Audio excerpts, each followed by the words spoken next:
Great, thank you. Good evening, everyone. Welcome to the Community Preservation Act Committee on January 22nd, 2026.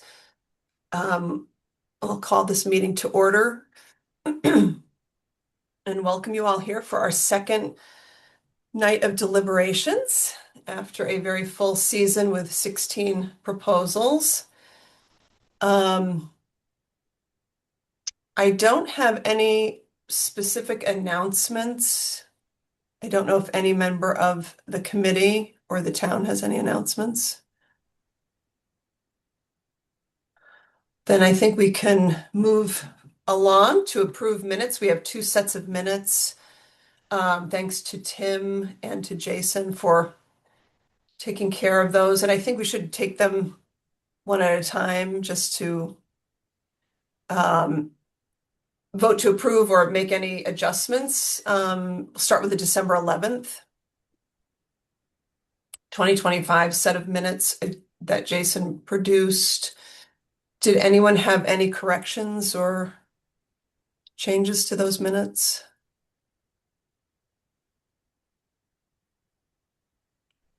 Okay, well then I would entertain a motion to approve. So moved. I second. Thank you. And why don't we do our roll call vote? And we'll start with Ellen. Yay. Bob, Aye. Tim, Aye. Angus, Aye. Robin, Aye. Jason, Aye. Mark. I'm going to abstain. I was not there, please. Okay. And I'm voting aye, so those minutes will be approved with one abstention since Mark was not in attendance that meeting. Thank you. And last week's meeting, then we'll be totally up to date. January 15th was produced by Tim. Thank you, Tim. Do we have any corrections or additions to those minutes? Any updates?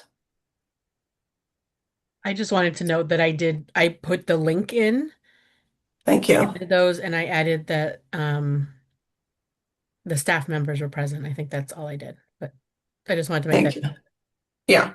I think, did you update there were a couple of names that I noted? Yeah. Yeah, okay, great. Yeah. Okay, good. So I would entertain a motion to approve with those additions, amendments. Motion to approve the minutes of January 15th, 2026. So moved. I second. Second, great, thank you. And we'll do a roll call vote to approve the minutes from the 15th, starting with Ellen. Aye. Bob, Aye. Tim, Aye. Angus, Aye. Robin, Aye. Jason, Aye. Mark, Aye. and I am an aye. So those minutes are approved. Thank you very much. And we do need a minute taker for tonight. I don't know if I haven't been keeping track. That's on me. Did everyone already take a turn? Excuse me. I haven't done it. Oh, Angus, really good. Thank you for being. Mhm. Do you mind? Do you mind if I voluntold you to do that? And I can take the last minutes. Sure. The next meeting. That would be great. Thank you. And you'll get a link to the recording, so we can make that easy for you. Great. Okay. So now the meat of the matter, discussing all of our proposals. This is a proposal. I just thought maybe this might help us get through a few quickly. And I'm happy to go the way of the will of the committee. But I was thinking when I looked through all of our averages from last week and kind of where we landed, I wondered if it might be helpful to start with the 5 projects that have an average rating of 4.1 or more, where we have like a lot of, not total agreement by any means, but there's more agreement. Thinking perhaps it might not be the case, but there won't be as much lengthy discussion on these. And then move to the 6 that were like the most divergent, that were rated like 3.5 or lower. And, if we sort of keep at a pace, 10 to 15 minutes per proposal-ish, we could have gotten through, 11 or 12 of these, possibly, and sort of see where we're at about 2.5 hours. I'm happy to just start from the top and work our way down, but that was just one way of looking at it, sort of organizing our conversations. I think that's a great idea. Just we'll leave the hard work ahead of us and do the easy work first. I think that's a great idea. We could do the opposite and, dive into the tough ones. I just hoping to get through as many as we can today. And I actually don't know which the tough ones are, because we had a lot of discussion about 2 projects last week.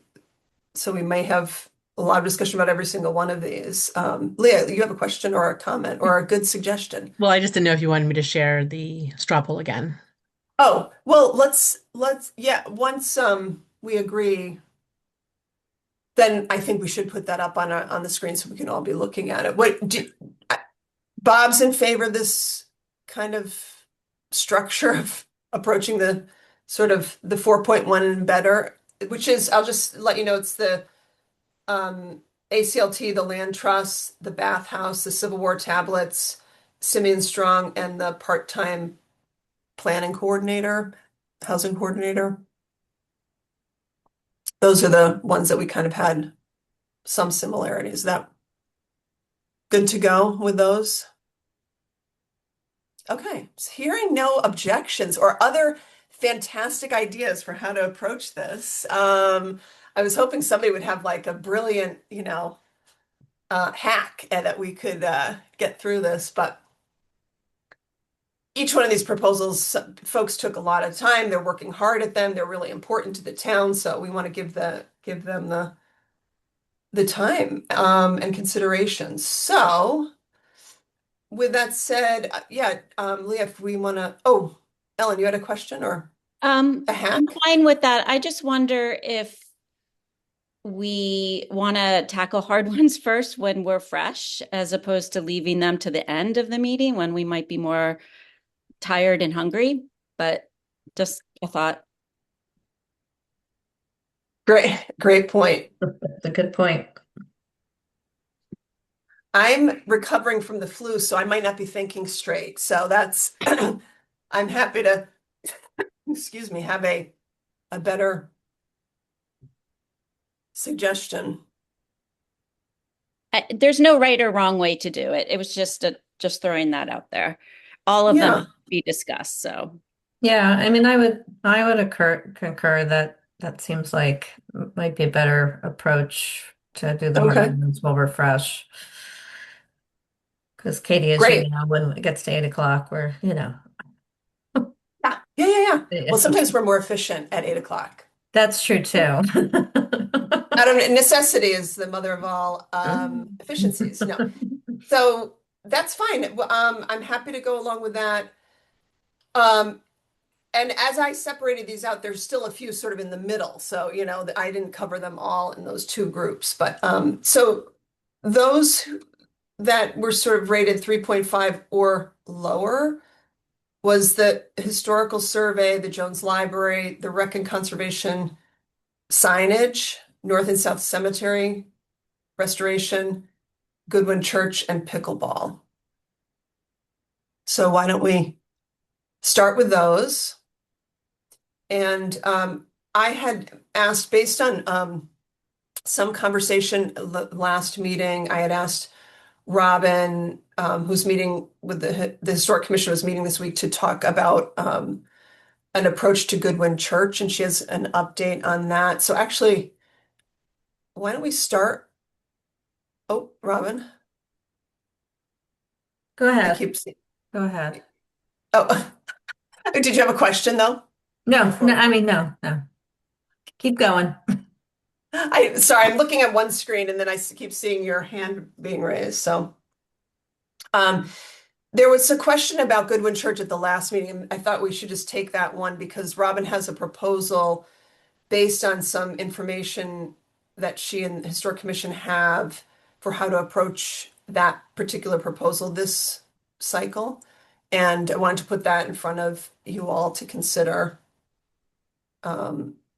As you remember, we had a proposal. They came before the Historic Commission in October. They did not come and present to us. However, we don't have um, a specific requirement that you must, otherwise you will be disqualified. You must present to us or you'd be disqualified. It doesn't state that in the materials. So I was willing to press ahead and sort of review them on the merits of the written proposal.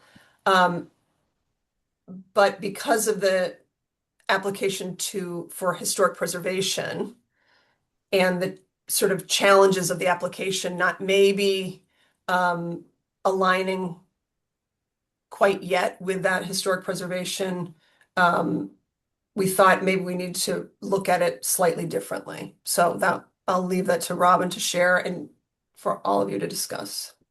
Okay. Is it all right for me to go ahead, Katie? Yes, please. Yeah, so we met at the Historical Commission. We talked about some of the factors, and again, I didn't have time to do my homework on previous applications, but in my historical memory anyway, I think that we had a circumstance where we set aside funds. We had an ask, I believe it was from the North Church, that we set aside for later deliberation due to similar questions around the proposal. So we talked about that as a strategy, and in particular, highlighting the concern about this building and the congregation, that marginalized communities are usually at a deficit in terms of the community resources that they have to draw on to bring something like this forward. So I didn't want the challenges they were having with making the proposal to necessarily delay the project for another year when it sounds like they're having pretty significant water issues. So we agreed, the commission agreed that that was a good approach to take and to recommend to the CPA. Heady Startup, our commissioner who's done research on both that church and Hope Church, both historically African American congregations, offered to reach out because we hadn't heard from the congregation. And today she updated me that sadly, their pastor, Mary Smith Gomez, who was with us at that October, I believe it was October 10th meeting, passed away. She passed away in early December. So that may be why the congregation hasn't been in touch with the town. And she and Joel Greenbaum have made tentative plans. Joel is also on the Historical Commission to meet with a representative to do a site visit and take photographs and try to connect with the community to see about bringing this project forward. There's the potential for MHC Emergency Stabilization Funds, so I'd like to get them in touch with them. So that's one option for funding. But in the meantime, even before I learned about the news about their pastor, I was going to propose the idea that we take the 48,000 that they requested and set it aside, which wouldn't be an award for the proposal, but it would be a set aside for those funds so that they could be awarded if the proposal could come to us at a later date when they're ready and with better information to see the project move forward. And again, because it's a water infiltration issue, that puts the building at risk. It's on the National Register. It's a high priority project from the Historical Commission's perspective. And that's basically what I'm putting on the table today. So we wouldn't need to even deliberate about the project. We would just see if that would be an agreement that we could do to sort of set aside those funds. Thank you, Robin. So that, oh, it looks like Sean has his hand up. Just to reiterate, the idea here is not to spend time on the proposal because it's maybe not as well, as prepared for this particular set of funds as it might be. It might also be eligible for other funds. And so if we could delay it from a decision till the spring or, till further down the road, you could let us know and we could either reconvene in the spring to review and deliberate and decide, or that funding would go back into to be available for next year, is what you're saying. Okay. That's basically it. Yep. Thank you. Okay. Thank you.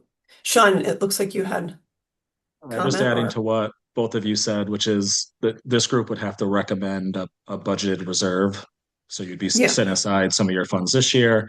And then they, as Robin mentioned, they'd have to come back and still present through the group and go through the hearing and everything, all the regular CPA process.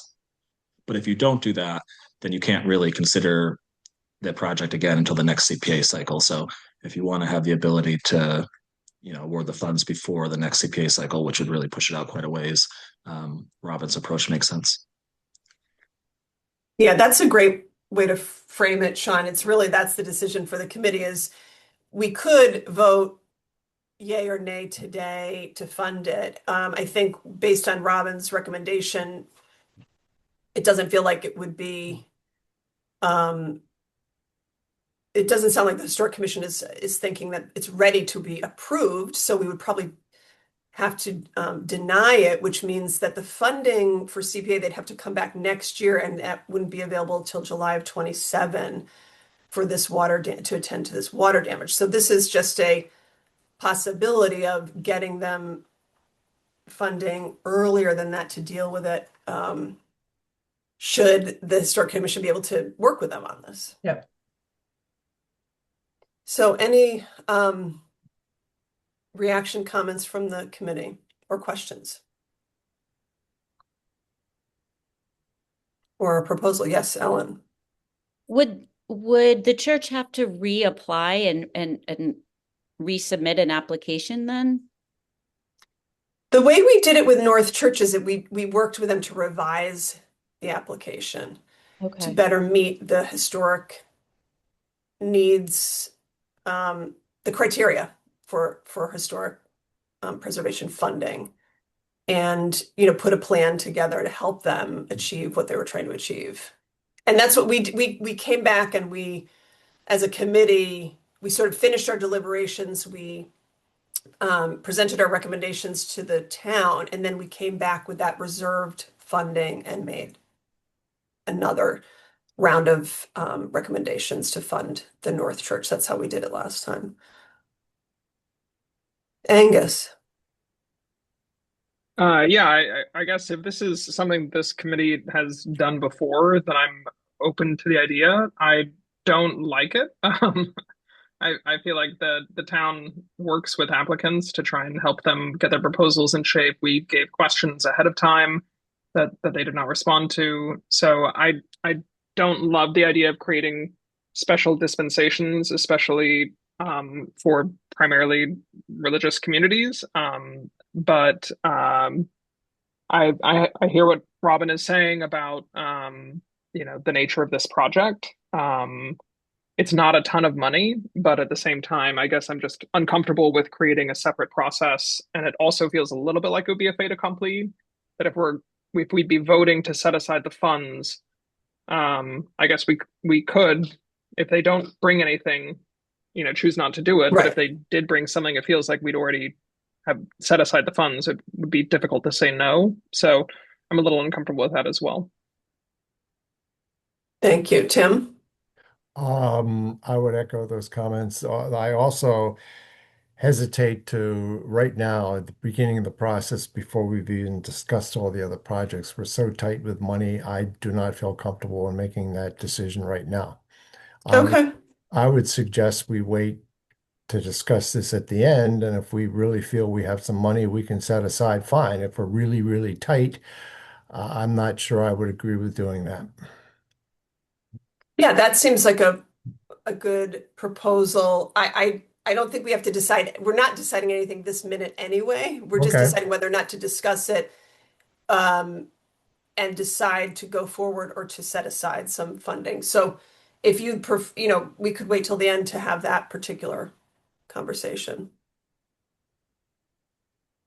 Robin, did you have another additional? Yeah, I just wanted to speak to the issue of it being an active congregation.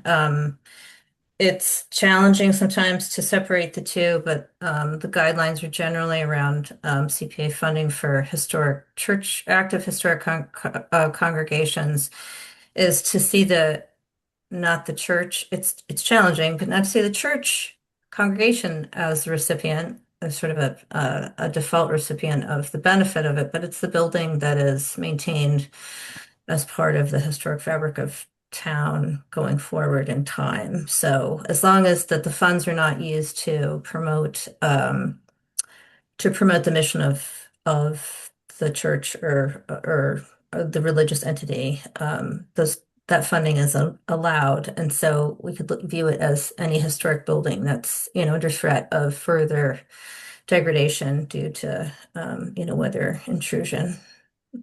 And we have funded lots of historic churches around the town as through CPA in the past. Angus, yep. Yeah, I just wanted to clarify. I very much understand that, Robin, and I appreciate you clarifying that again. I think if we're thinking of a special dispensation because the congregation itself has not reached out to us and because of the death of a clergy person, I do think that those things are related to what we're discussing. I understand the funding will not go to the congregation, but that's why I'm a little uncomfortable with some of this special dispensation. Yep. Okay. So we will set that aside. Thank you, Robin, for looking into that and providing some options for us to consider. Okay, well, why don't we jump into I'm happy to have Leah put up the spreadsheet. Is that helpful to folks? Yeah, Tim loves that. Okay, great. And then we'll start with the District 1 Historic Survey. I think that's sort of top of list. Oh boy, I'm gonna have trouble. I did sort them into order.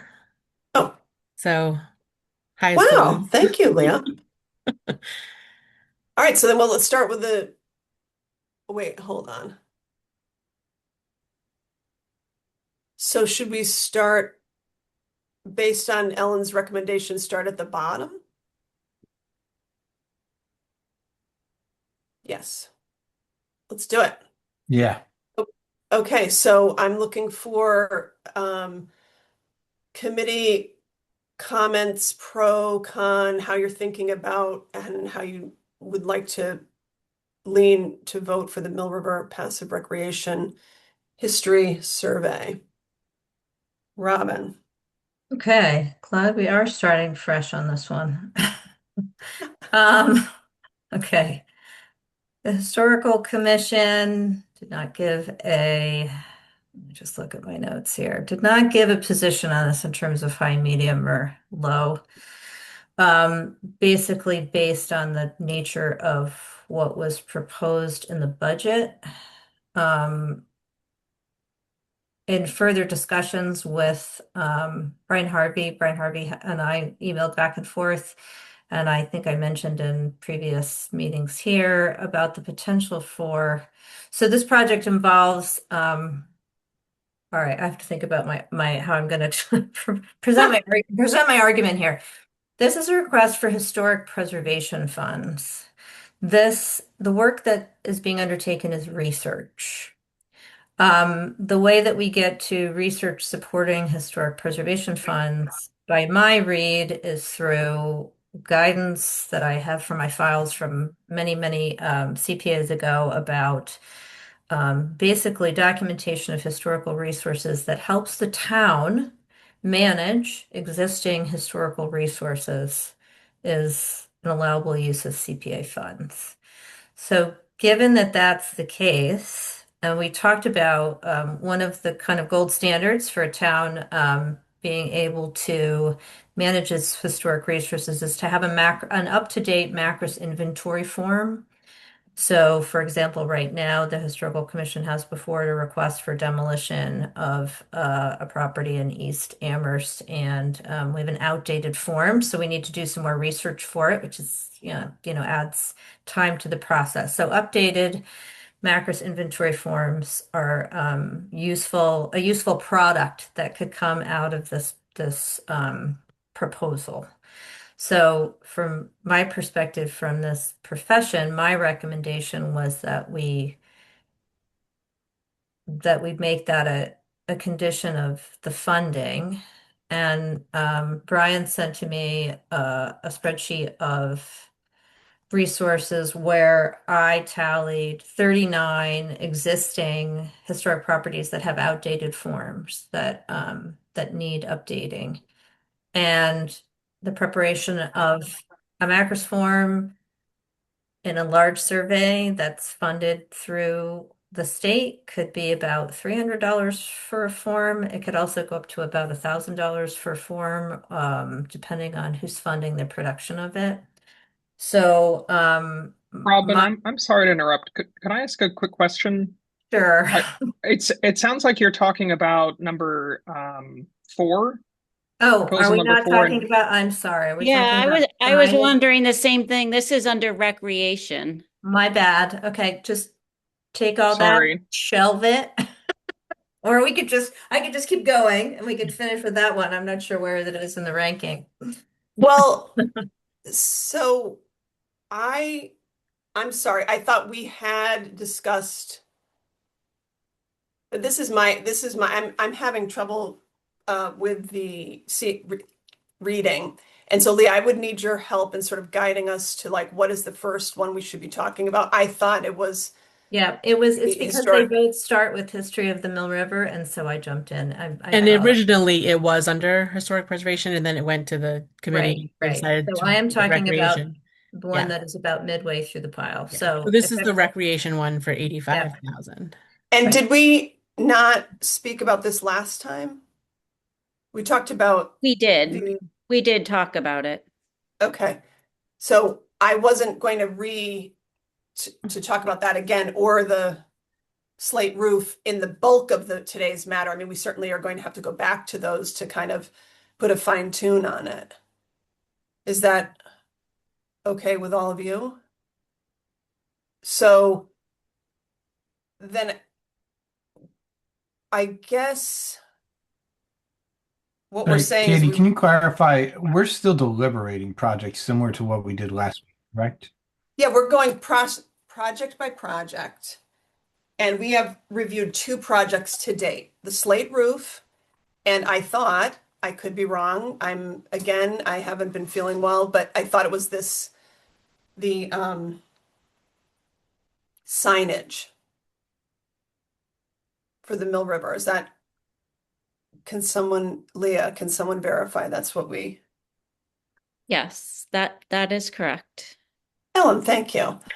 I So, remember the discussion being that out of the 2, people would like to do the completion one first. Or that's higher priority the because it's survey. the second half of it. Yeah. Right.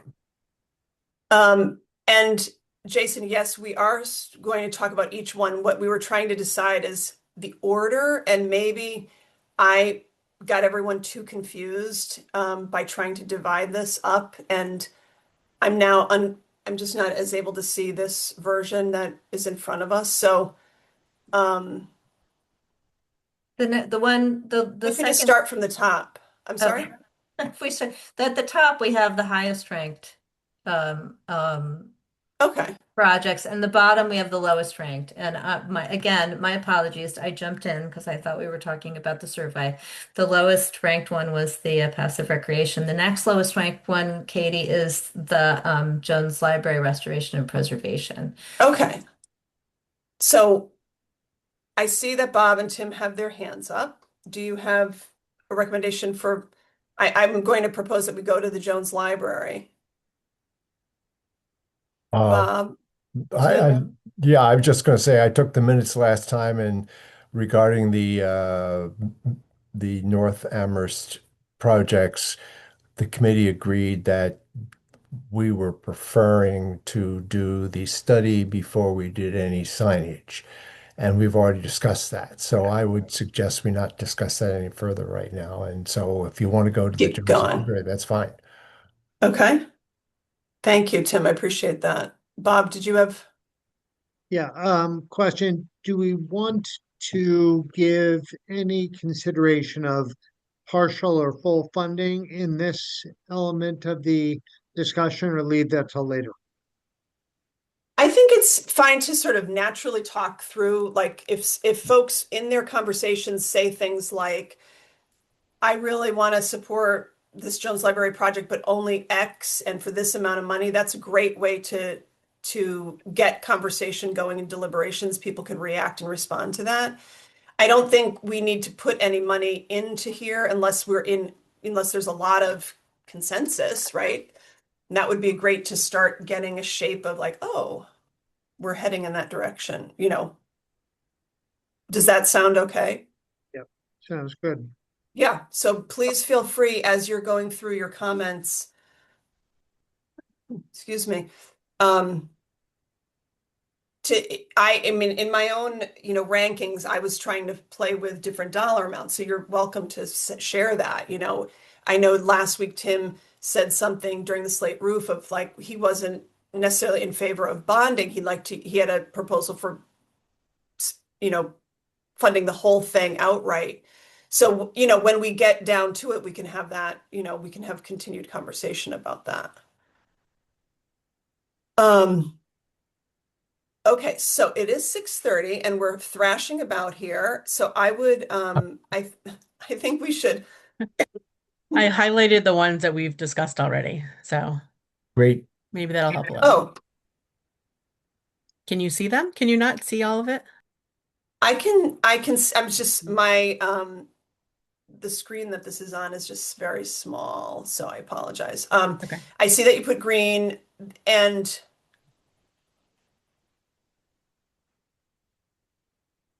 So the next up from the bottom would started be- talking about that number 4, but I don't think we're in, we could continue with that since Robin has started it. Why don't we do that, folks, since it's fresh? Is that okay with everybody? No. Okay, so was that a no? Did Tim say no? I was going to say no. Okay, that's fine. Related. I thought we That's- discussed that last week, and we should just spend our time discussing all the other ones. No, this history, what Robin was talking about. Well, She's talking about you were talking about the 125,000 Mill River, right, Robin? 125,000 for research, yes. Yeah, we've discussed that last week, and we concluded that I thought we had a thorough discussion, and we were going to discuss other things tonight. So I would not feel comfortable, but that's just me. Yeah, we agreed that, or I think the majority agreed that of the two proposals, completing the survey is much more important, and that we would like to see funds go toward that as opposed to the passive recreation component and hold that for another year once the Okay, survey is right. complete. Yes, but we hadn't actually talked about the survey and whether or not, everybody was in favor of. It sounds like your recollection, Ellen, was that the majority was in favor of funding it. We don't know about the full amount, so that's something we could touch on later. Yeah, that's fine. We can do it later. Okay. All right. So And then Katie, while I'm here, I just want to Yep. just to go on the record to remind everyone that I'm recusing myself from discussion around the Jones Library and the Civil War tablets. right. Thank you. Okay.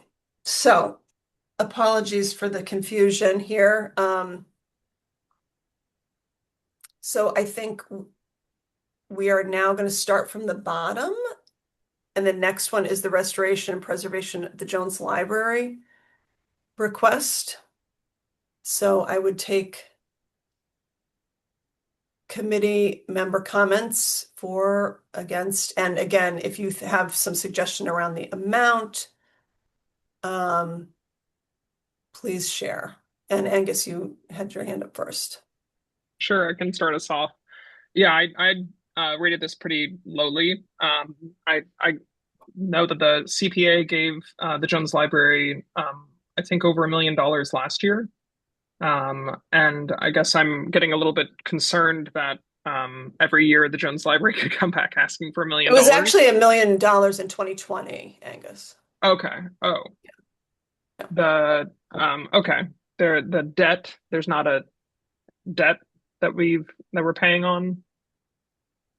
Yes, that commitment was made in 2020, and because the project was delayed, the debt wasn't started. Yep. Oh, okay, that's helpful to know. The debt is in the blue part at the bottom of the Excel spreadsheet.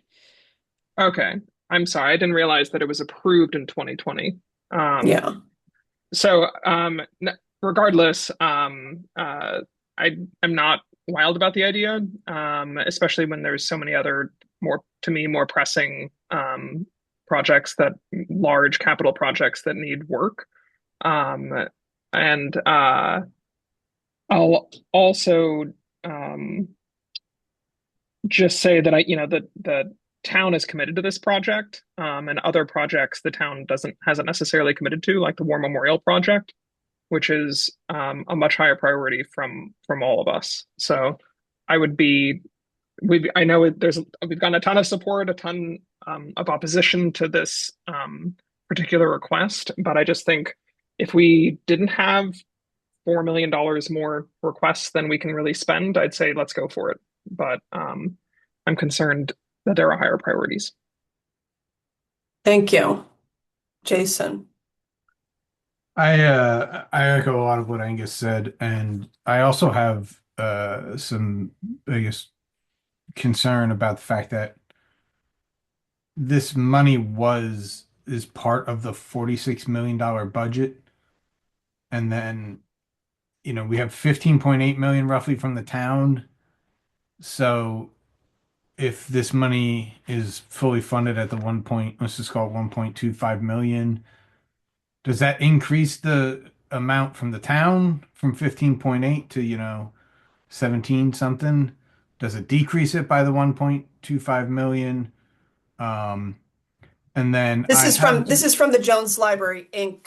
request. So it's not right, but this is taxpayer money. This isn't money. This isn't philanthropy. This is taxpayer money. Yeah, it's state money that the town. I view it like that. It's not. Yeah. This isn't philanthropy. It's taxpayer money.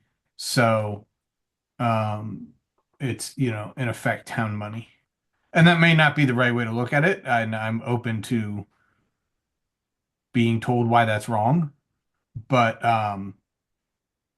this isn't philanthropy in my opinion.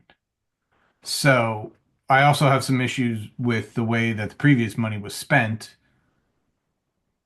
or at least I don't know if we've been given a clear answer as to how that money was spent, or if it was spent on what it was actually supposed to be spent on. And I'm a little concerned about moving forward with a project with this included in the budget, but not knowing where the money is going to actually come from. So Jason, that's a really good point. And I did ask Sean or Dave, someone from the town, to respond, since there had been some public concerns raised about the original. Yeah, I can funding. Speak to it, Katie, if that's okay. Yeah, that's fine. Thank you, Sean. Yeah, so the Jones Library project has multiple funding sources. It has local borrowing, MBSC state aid payments, fundraising, and then the CPA grant that was awarded. And so as we get bills, the bills that we pay, they're not divvied out by what source. We have to decide what source gets charged. So the CPA source is a little tricky. It is for special collections, but we don't get bills that say, here's this construction invoice is just special collections. We just get monthly construction invoices for all the work that's been done. So that being said, we do have to come up with as a town and as a business office, we have to come up with a logic for how we charge the CPA portion because it is supposed to be for special collections. So we're going to look at that account, and I talked it over with Leah. What we're going to do is we're going to do a percentage of the construction invoices that's equivalent to the percentage of the square footage of the building that is for special collections. So roughly 8 to 10% of the building is of the new space that's being constructed is for special collections. And so as we get invoices, we're going to assign roughly that percentage of those construction invoices to that account. So that will change the amount that's been charged there so far. That's all within this fiscal year. So there's money moving back and forth between the different funding sources to line it up properly. And so we will make sure that only the dollars that represent a share related to the special collections gets charged to that account. But just to clarify again, we don't get like an invoice that says here's just the special collections foundation work or just the special collections carpentry work. That's not how the invoices come through. So, Sean, just to clarify, I think I understood this, that, in a $45 million, $46 million project, you're pooling lots of different funds from lots of different sources. In the end, everything has to tie out, and you're saying that the town will do that and has a commitment to that based on Yeah, absolutely. each funding. And before this, I don't remember if it was FY20 or FY21, but before the first CPA award was awarded, we got a report from the architect that said that the value of the special collections work related to the building was well over $1 million. That's sort of how they settled at around $1 million, but it actually exceeded that. But yeah, when this project is over, all the different pieces will be charged the correct amount. And just you're correct. We deliberated in 2020, but it was for fiscal to start. The approval from the town was for fiscal year 21, I think. So any questions for Sean on that? Because that was an important thing to, Jason raised up because others have asked that same question. I guess I'd like to see the original CPA application, and was it a general special collections or was it for like archival boxes and a new CMS system or it's on the special collections that request is on the website and we can share it out with the committee. But it's for the walls, the equipment and things like all the pieces that were related to special collections. Yeah. Okay. Tim. Yes, I mentioned earlier that I am not recusing myself. However, the committee and the public needs to know I was very involved with the fundraising for the Jones Library and its support. I have no financial benefit from any decision I make regarding the Jones Library, and I wanted to make that clear. So I am going to vote about this project, and I just want to make that clear up front. Now, my understanding is this request of 1.2 is in fact not part of the $15.8 million. It's different money. It is being proposed by the Jones because of two reasons. One, at the beginning of the project cost has skyrocketed, as everyone knows. Secondly, the library lost $1 million grant from the federal government, and we can go into the politics and all that, but nevertheless, they did lose that money. And the historic preservation decisions of the state, local, and so forth required more significant upgrades than originally thought. So the library had to make some decision in terms of how it would be able to raise the funds to do that. So it is requesting this $1.25 million as additional funds to what they were originally thinking of because of those reasons. Um, my proposal, that funding, if it is not approved, if the CPA awards zero, the library is going to have to find other sources other than the town. It's going to have to hope that fundraising would be able to come up with some of those source monies, and it's going to have to hope that maybe additional grants can come. But the town is committed to the 15.8 through regular taxation. The CPF funds are in addition to that.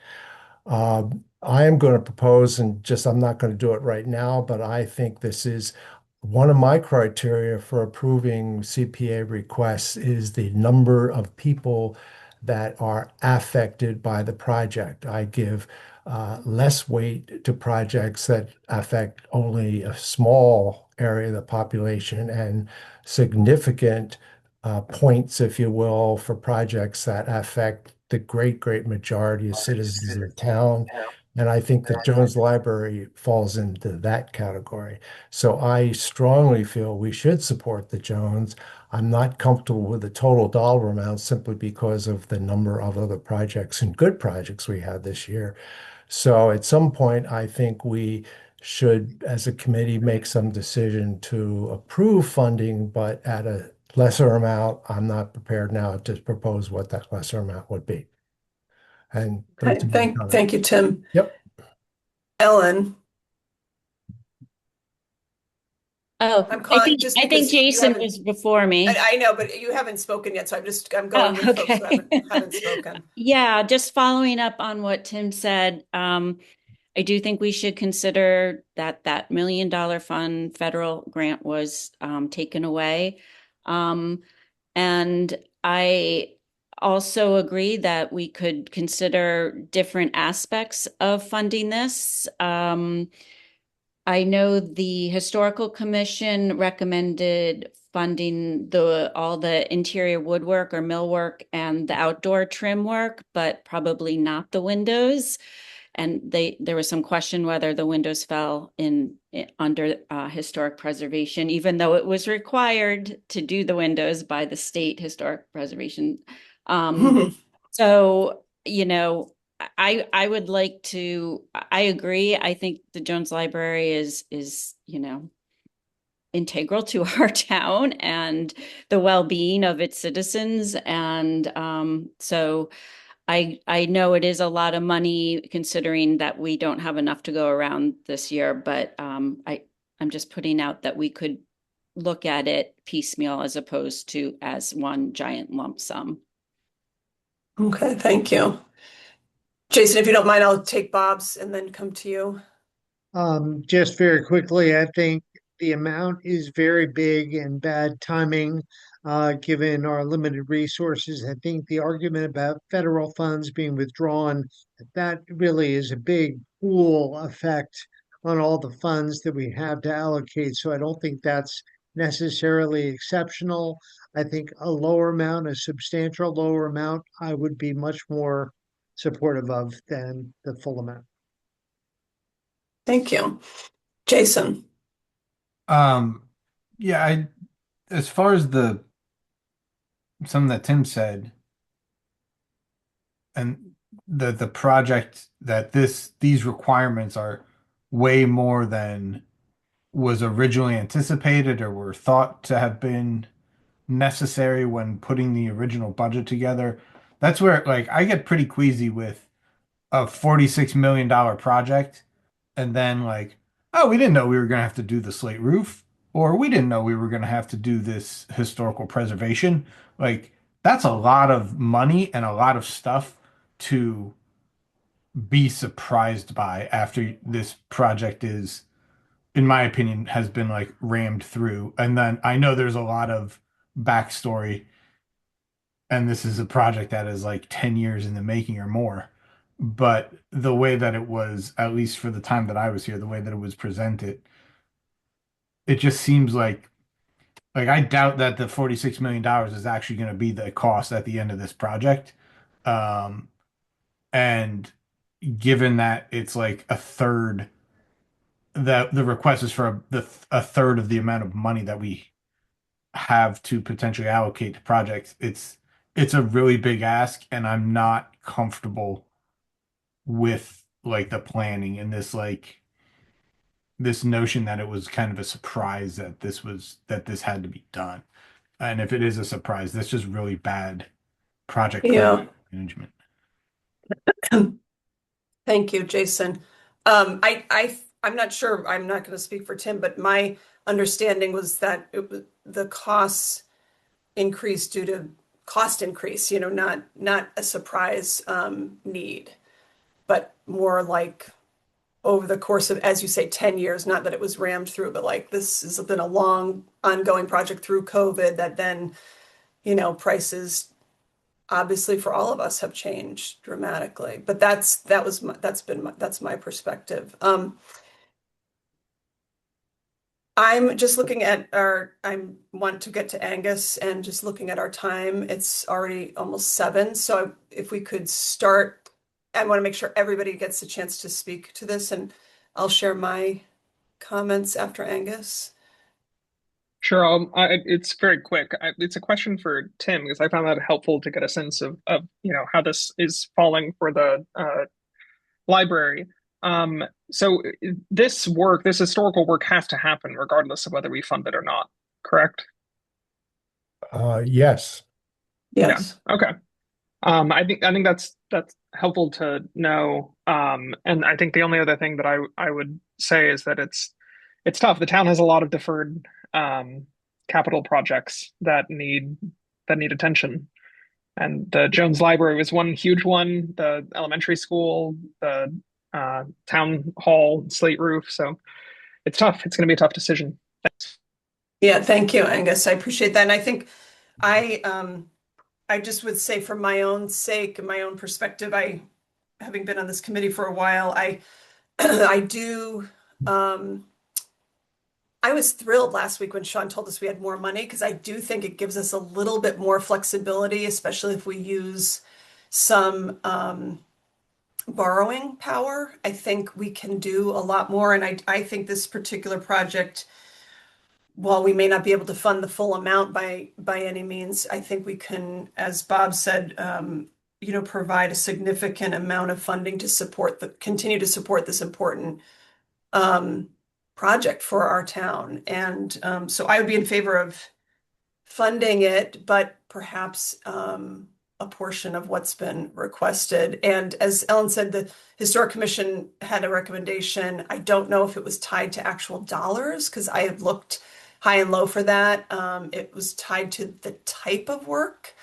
So I'm not sure. We might need some help from the town or from the applicant to understand what amount of money would be for the millwork and if folks are interested in that. So that would be where I'm leaning. Any other comments on Jones? Questions?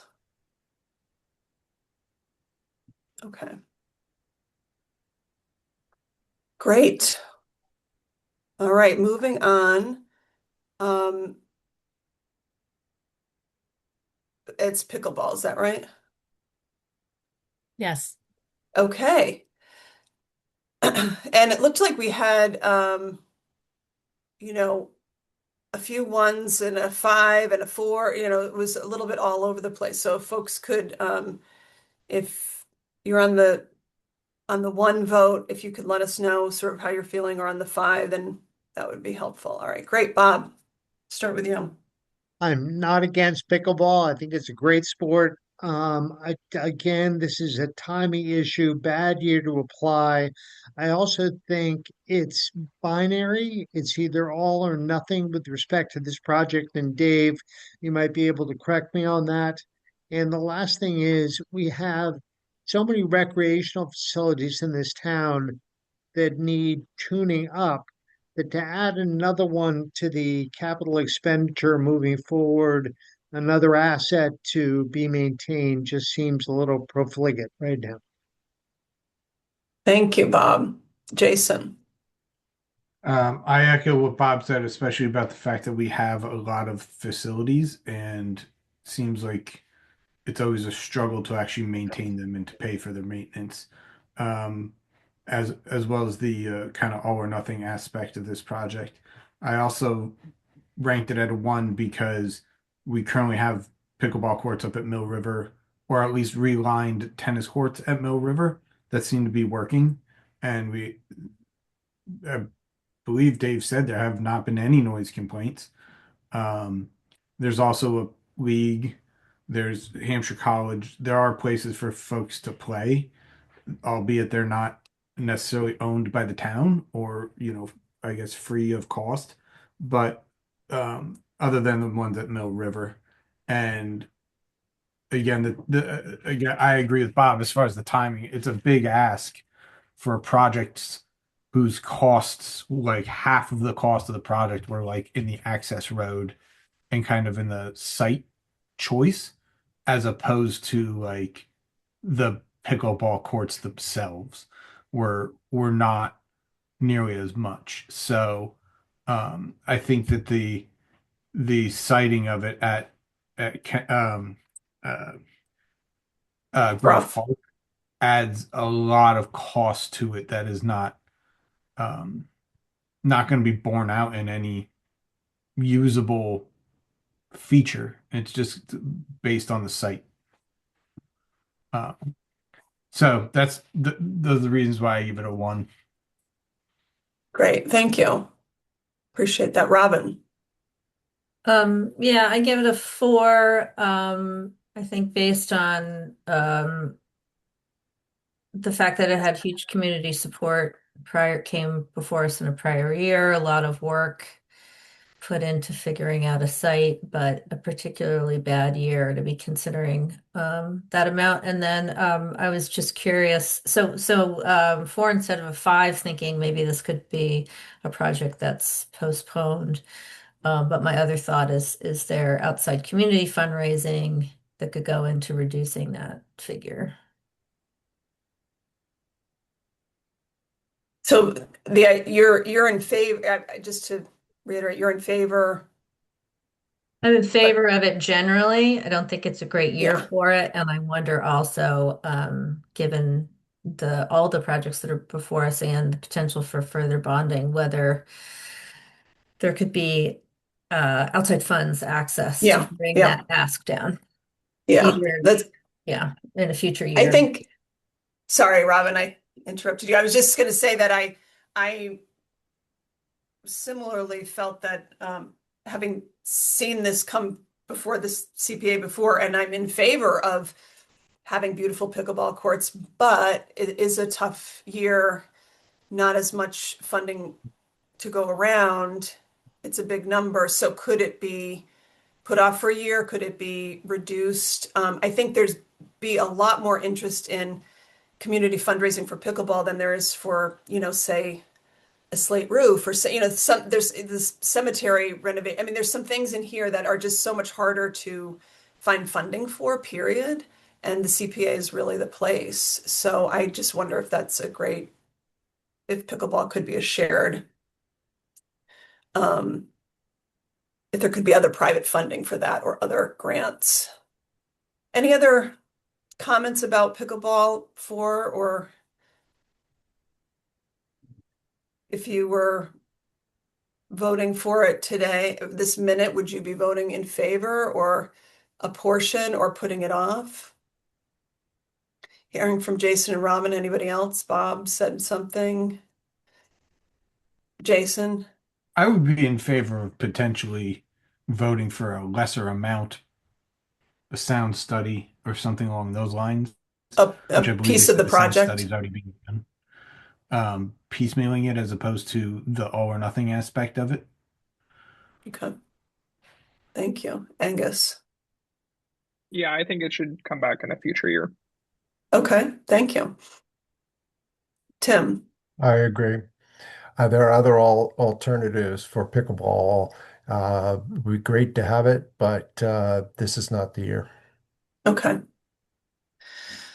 All right. Well, just as a reminder, by the end of today's session, we can ask the town for some support in terms of recommendations for prioritization based on how we are feeling about these projects. So they can come back to us at the next meeting with, possible ways of approving some of these, and, bonding some or not. So we'll get their input.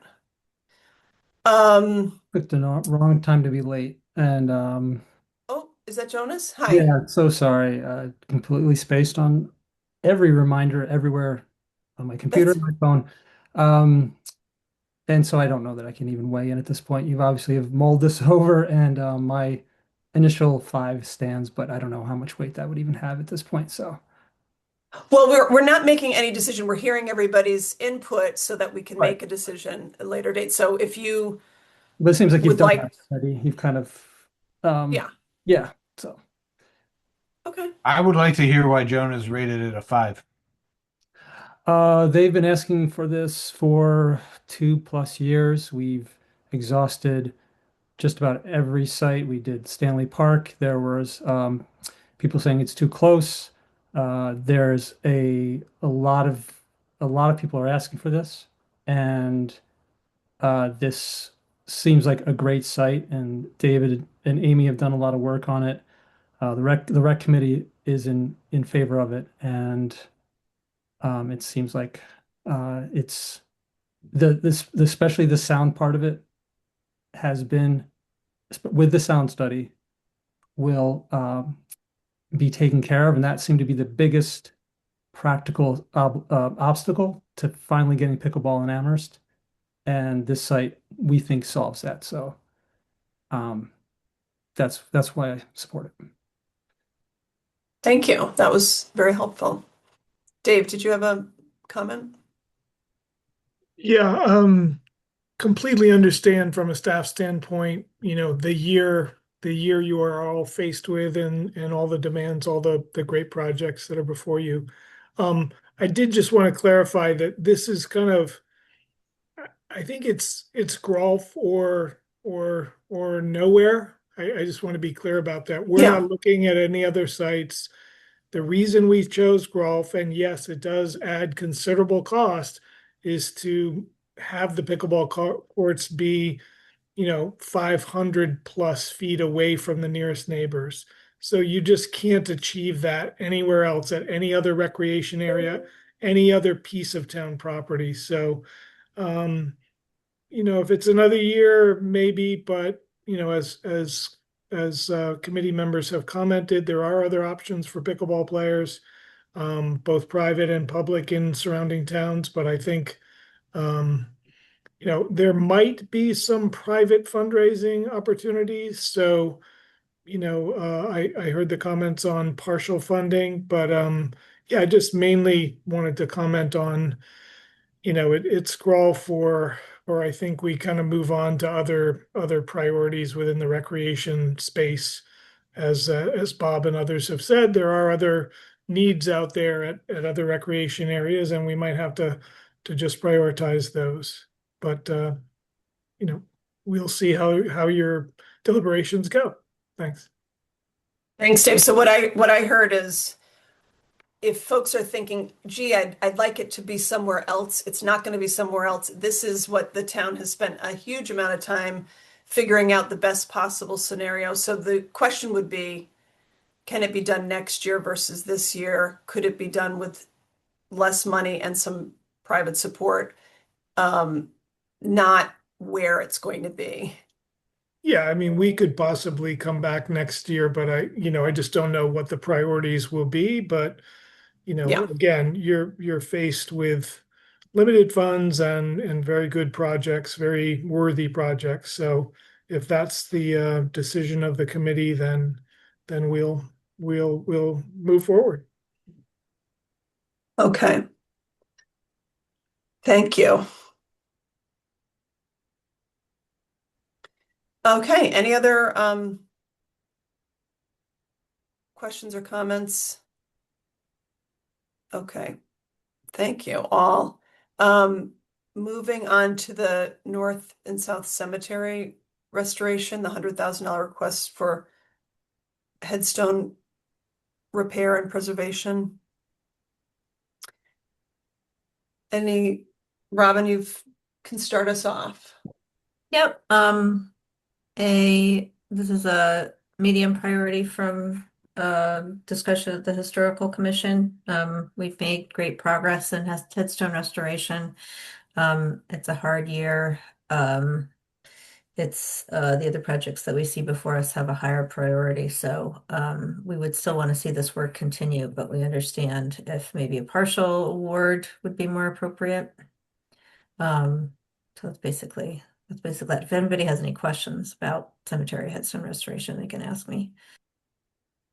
Thank you. Thank you, Bob. I'm gonna lower my score to a 3. I love our cemeteries just the way I love the slate roof on Town Hall. I think these are just, we need to honor these older places in town. This is just not the year when you're in a cemetery, you can see the degradation of the headstones, but on the other hand, they degrade on a very, very slow depreciation schedule. So I think we can postpone this one. Thank you. Other comments, reactions, Ellen? Yeah, I think I agree with Bob. I actually love our cemeteries too, and I walk through them quite a bit. But yeah, I think in light of everything, I gave it a 3 because I just didn't feel the urgency, even though I know, it does happen that things will get worse. But I also I like Robin's idea. Maybe we just do one of the 2 cemeteries for 50,000. But again, we'll have to figure that out when we get to the nuts and bolts of the financing. Mm-hmm. Thank you. Jason? Yeah, I agree with the comments made that while this project I think is valuable, it's not as urgent as some of the other projects. That it can wait, and I think I'd be in favor of reducing the amount to 50,000 for either one or that being split amongst the 2, however they see fit to use it, or identifying their highest priority restoration needs. Mm-hmm. But yeah, because it is a slow process for those to deteriorate, I don't think the urgency is there as much as some of the other projects this year.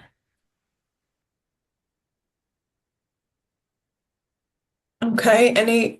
I would concur with all of that said and either put it off for a year or reduce. And it sounds like the majority of folks are similarly feeling. I mean, we could just put a placeholder in there of an amount, but we could wait on that as well. And why don't we wait? I take that back. So, oh, did Angus, somebody put their hand up, but okay. Any other comments on the North South Cemetery? Sounds like we're generally thinking along the lines of this is important. It's not maybe as urgent. Maybe we could reduce a slight amount or we could skip to another year. Okay. So moving to the recreation and conservation area signage. Who'd like to kick us off with that? Bob. Sorry to jump in early here. My concern about not funding this is that we've already done one tranche of funding. The signs are starting to go into place. They make a huge difference for the town. I think getting those signs on a depreciation schedule that's delayed, especially since they're going to be weathered over time, I think is awkward. So I think we should have most of these signs roughly in the same 3-year period. That way, when they deteriorate in 15 years, we come back with a similar funding schedule in the future. Thank you, Bob. Jason. I also feel that this project is not really a high priority as far as urgency is concerned. And there have been a lot of signs put in place. They do look good, but there are existing signs as well that are there that still function. They're signs. I understand the desire to have a cohesive look about the signs and have it, look nice. But as far as the urgency of this project, I just don't think it's there. And in 15 years or 20 years when new signs are needed, um, who knows where we're going to be at, if we're going to even have any money to maintain them. I don't know. So I'm just thinking really about this year as far as the amount of money and the signs and frankly, some of the signs that are out there with like the granite. I think that's very expensive stuff, and I don't even, for $100,000, I can't recall the exact number of signs um, that would be purchased with that amount of money, but I don't think it was very many. So I also don't believe we're getting a whole lot of bang for our buck here on this project. I would be willing to entertain a lower dollar value.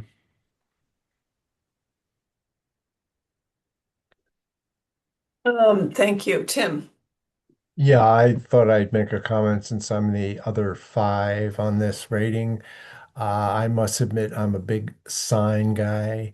I think the new signs in the town have added immeasurably to the beauty and the uh, cachet, if you will, of the town. And I think having these signs would also improve that.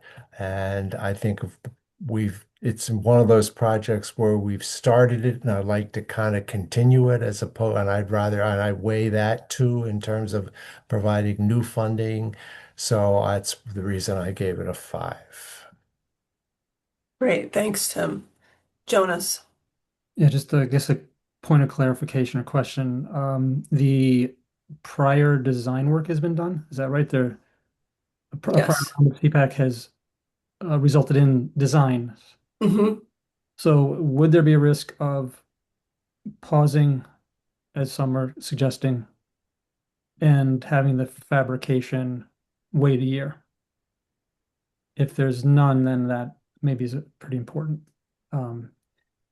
Do we own the designs? If we own the designs, and then we have the luxury of just telling whoever will, do the fabrication, you need to wait a year, and it won't cost us more, then that's probably a important. I think from the presentation, pushing it off, the chances it would cost more because of materials, etc. Okay. Yeah, I Yep. think, and I do think some of the town, Dave can respond to this, that the design was done, but also some of the designs have already been created and actually put in place. So this is I don't think it's to finish it, Dave. But it's to, or is it to complete the whole project? Yeah, I've heard a couple of different questions. I'll see if I can answer them. So the thought is that this would complete the signs for recreation areas, conservation areas, and cemeteries. None of the signs have been purchased, so Okay. the design, there are other signs that went up that Tim and others have referenced, but those were not paid for with the last pulse of money for these signs. So I'm not sure exactly what folks are referring to. So yeah, That's helpful. Thank you. the design was a fraction of the design is not really a significant cost here. It's really the fabrication. So Mhm. The design is done. We're working through the final elements of that, as I said, for recreation areas, conservation areas, and cemeteries. West Cemetery, North and South Cemeteries. So yeah, I mean, could it be done in future years? Absolutely. It could be, it's just cost escalation. And there is a little bit of concern always with consistency of color, that if you do multiple runs, that you actually don't get, it's very hard to match color over time. But if if the committee really feels like this can wait a year or a reduction in the amount, then staff can clearly adjust to that. Again, I'm working with a number of staff on this project, but we realize this is a very challenging year for CPAC. So if the committee, would like to reduce that or ask staff to come back in a year, we can make that work. And I would just Great, thank you. Thanks, Dave. would- Jonas? add, I would agree with Tim, that they are impressive, the signage that's already up. And I think you see it with a lot of universities that signage is such an important like point of cohesion. And I do think it does provide that to the town. So thanks. Thank you. Ellen? Yeah, I just wanted to respond. I think it was Jason who said the bang for your buck, because I'm looking at the application now and it's close to 100 signs that would be produced for this. So 60 conservation area welcome signs, 11 recreation area signs, 15 kiosks, and then hiker signs and wayfinding signs. So I do think it's a bang for your buck, I guess, relatively. Thank you, Ellen. Jason? Yeah, so Ellen, I'm not sure if that's correct. Like, I'm not sure if that's correct. And looking at last year's proposal, and I can't recall what the actual allocation from last year was, but last year's proposal was for signage. Um, Funding would pay for the fabrication of signs at many of our most visited recreation and conservation properties. So and Dave is saying that those signs were not fabricated. So one, what happened to the money that was approved last year? And if those signs were fabricated, how many did you get for $100,000? And before Dave answers, I would like to make a point of clarification or like process or order. Dave has interjected a few times talking about these projects. It's my understanding this is not part of the public comment. There's no public comment here. We've discussed these projects with the project applicants. There are other project applicants that are currently on this call right now. And I don't think it's fair that we're asking Dave to potentially discuss some of these projects if we're not going to give equal time to other project applicants to chime in the middle of our deliberations. So I think that if we're going to deliberate about these projects, we should do so just amongst the commissioners or the committee members and not have anybody else, any project applicant actually chime in. I don't think that that's actually fair. Nothing, Dave, I don't mean offense, but I just don't think that that's fair to the process. Dave, I understand you're on the call because you work for the town, you represent the town. There's certain processes you might need to discuss, but I don't think we should be discussing project specific questions with any of the applicants if we're not going to open it up to all of the applicants. So, and I know I posed a question essentially to you, Dave, right before saying. Yeah, fair enough. Yeah, no, that's fair enough. Historically, I think I have been knowledgeable about all of the town projects. So to your point, Jason, if the committee feels as though that gives the town project some sort of unfair advantage, then I totally understand. I'm happy to not answer those specific questions. I want it to Well, just be fair to all applicants to have an ability to, once we start deliberating, it's more than like just like a presentation and the questions we get to ask. So that's, I think, in fairness, it ought to be that way. Jason, I appreciate your comment, and I'm happy to have a discussion about this now with the committee. I feel differently. I feel that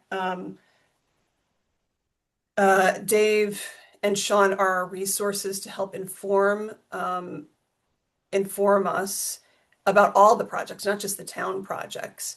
And for us to be able to ask them questions, if they can answer them to help inform our deliberations, I think it's been, in my experience, very helpful.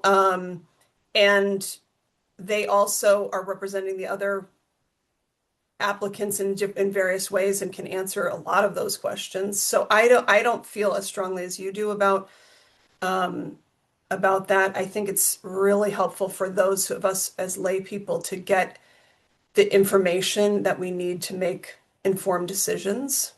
So if others on the committee feel similarly to Jason and prefer not to, we could, as a point of order, we can vote to adjust the way the process works. Or we could move forward and continue for this year and then have a discussion about how we want to, as a CPA committee, move forward in the future. So I'll take comments on that. And I don't know if those hands were raised for this particular thing or something else. So Bob. Jason, I think that is a fair and nuanced point and something that hasn't occurred to me in the past. I think I come down on the side of what Katie said, because to get the best possible outcome for the allocation of these CPAC funds or CPA funds, we really need the town's input, because the lion's share is often town requests. And I do not hear Dave advocating against other projects or in favor of town projects. I hear just an objective assessment of some of the importance and impact of these projects. And I think that's very important to get us to a better outcome. Okay, thank you, Bob. Robin? Yeah, I'm just thinking back to other CPA sessions that we've had where I don't know if my historic memory is correct, but where we've also when questions have come up around other projects, we've referred them back to the applicant for an answer in a future meeting. Right. Katie, you could tell me if that seems like something that we've done in the past, maybe not so much for this particular session. But that was a way that, I think we tried to address fairness in terms of discussion and fairness and being an informed committee. Yeah, no, we definitely have gone back to applicants for sure with additional questions during and after during deliberations or after those meetings to get information we need to make the best decision. Jonas. Yeah, I think I see Jason's point, and I guess trying to listen, maybe we just need to be listening to make sure it's purely informational. It might be hard for David to keep it that way, and but that he's offering information and not opinion. Of course, then you also want the other projects to get information as well. So we need to make sure I think that was Jason's original point. There's more, if more information is being relayed on one project versus another, that might tip it. Although of course it could weigh against that project, as more information might show flaws of it. But yeah, I think objectivity. Oh, sorry, go ahead, Jonas. I didn't hear that. And I just think I would say recommend keeping David involved, but that we're just listening out for keeping it informational, his input. So yeah. Yeah, and I just want to clarify, like, I don't think Dave shouldn't, like, Dave has a lot of knowledge and should be relied upon for process questions or things like that. But there are a few project applicants that are on the call right now that are on this meeting, and we've discussed their projects, and we haven't gone to them asking them any clarifying points or clarifying questions. Um, And so I just want to make sure that everybody gets equal time. Yeah, And we're not yeah. giving, a potentially unfair advantage to the town for any reason. It's a really important point, I think. And I think it's if to Jonas's point, Jason, I mean, there's always folks on a meeting, and we can, if we had a particular question, like for example, with the Jones Library, the amount of money if we were talking about an amount and people were interested in saying, oh, maybe not the 1.2, but less, I think we'd have to pose a question. We might not get the answer in the meeting today, but we would pose it and ask somebody from the town to help us get that answer. So I think we can ask proposers for additional information should we need it, for sure. I would hope we would, if we need that for making the best decision.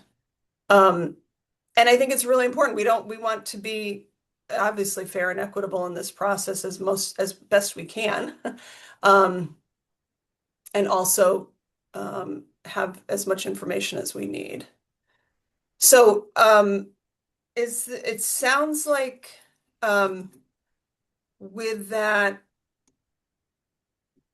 it sounds to me like the committee's okay with the chair calling on town members based on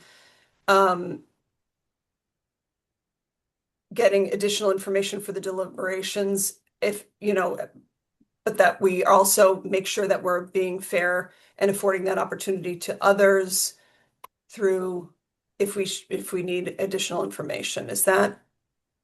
Am I getting that from the committee? Yes. Hard to see. Okay, so here, Bob. I guess my question is more about the process. I Yeah. actually had the same thought of Jason, like, oh, he gets to talk about the project, David gets to talk about projects, but other people aren't. And Yeah. so that did come up, but then I was like, well, I guess this is my first time going through this. So I was like, I guess that's just the way it always is. So I didn't say anything, but I guess the question I have about process would be, so we're talking about the Jones Library as you used as an example, then do we pull in somebody from the audience, if you will, to answer those questions on spot, or do we? My recommendation would be to do what we've done before, which is to go and ask them in between meetings so we could get that information. Okay. And it can come to the committee in between the meeting. Should we get that answer back in advance so we could be thinking about it? Well, maybe that's the way we have to approach it with Dave too. Sure. So it's equitable to everybody that there's that time period. I don't know. Yeah, I think I guess I would say, and I'm fine with doing that. I think it's not. I don't think we need to have a long conversation and derail us on this. I think it's really important to be fair. So like, this is not unimportant. But I think we can apply that process if everyone is in agreement that maybe Leah can help us capture the questions that we have in order to make the best decision. And then we can ask the folks from the town who support us to gather the information and provide it to us before the next meeting. Or folks, does that sound like a good approach for tonight going forward? Jason, I can see you, I can see Tim and Bob, but I can't see everyone, so I don't know. Bob and Tim, do you have a reaction to that proposal? Not to that proposal. I was just going to say that if you listen to this process with Dave, he's actually advantaging the other applications that are not town applications because he's helping us find money, and that's sort of a subtext here. Thank you. Tim? Yeah, true, but I must admit I never thought of Jason's point, and in reflection, I agree with that. I think it is more fair to maybe Dave could, I know it's a little more time consuming, perhaps. I'd rather maybe Dave respond the way everybody else responds. So that would be my comment. Okay. That sounds like there is some agreement that we need to do things slightly differently in order to maintain some equity. And I do rely on the town to support this committee, and they meet with they're involved in all of these, not just those that the town are proposing. So it's really important to have their support in doing this work and getting this information. And so it sounds like we're in agreement that we will ask for certain questions that may come up to be answered however possible after the meeting. And not in the middle of the meeting in order to be fair. Dave, did you want to make Ellen, did you have? Oh, just really quickly, is this laid out at all in the CPA Mass General Law, the bylaws about town representation at CPA meetings? I don't know. I don't think so, but I'm not aware that it is. Could I just make a quick comment? Dave, yeah, please feel happy free. happy to do. This sounds like a good approach here with the. I think historically the way this has evolved is to try to make your meetings more efficient. I think over time, I was reflecting on, your questions to Sean earlier in this meeting that following this line of conversation, it probably, if you do, it probably would have been better to go to the Jones Library Inc. and ask them questions about how the money was used as opposed to town staff, be it myself or Sean, right? To be consistent with your line of conversation here. I did also, and I think Katie, you highlighted something, which is, I just want everybody to know also that town staff often work with all of the applicants to perfect. I was looking at the list here, and I'm sure the town staff have touched or commented on or worked with most, if not all of the applicants here to actually get them to their CPA application. So, and then once, if you fund them or if the council funds them, then town staff work with each applicant to carry out the project. We contract, we guide. I mean, so anyway, happy to work with you any way you want to move forward on this. So thanks. Thanks, Dave. Appreciate that. Okay. I think it sounds like for tonight, we'll continue on with our deliberations, and I've noted a couple of questions, but as we go through the projects, if there are questions that you have that you need further clarification in order to make your own decision about a project, we should flag that. And Leah, if you're okay keeping a list, I'll try to as well. Sure. Thank you. Are we moving on, or Jason, you have another, and Tim, you have other I just comments on wanted to, I'm responsible for derailing the conversation a little bit. So I want to just make sure that we send Dave the question that I originally asked was, from the previous last year's funding, how many signs were actually produced for that amount of money? Because it's not clear in the answers to the questions here. So how many signs were produced with the funding from last year? And if none were produced, why and what's the reason, and so we can get a better idea of how many will be produced with this amount of money. And Jason, just in the proposal, in the budget, I think Ellen was quoting the numbers in the budget for that they were proposing with the area welcome signs about 11, conservation area welcome signs about 60. So they've put in their budget what they think will get completed with that 100,000, just as a point of clarification. In the response to our questions, the question was the application states that last year's funding is being used for Puffer's Pond, Amethyst Brook, Mill River, Groff Park, Fort River, Mount Pollux, Plum Brook, and more. Please clarify if this year's request is for more signs at those locations or the additional locations.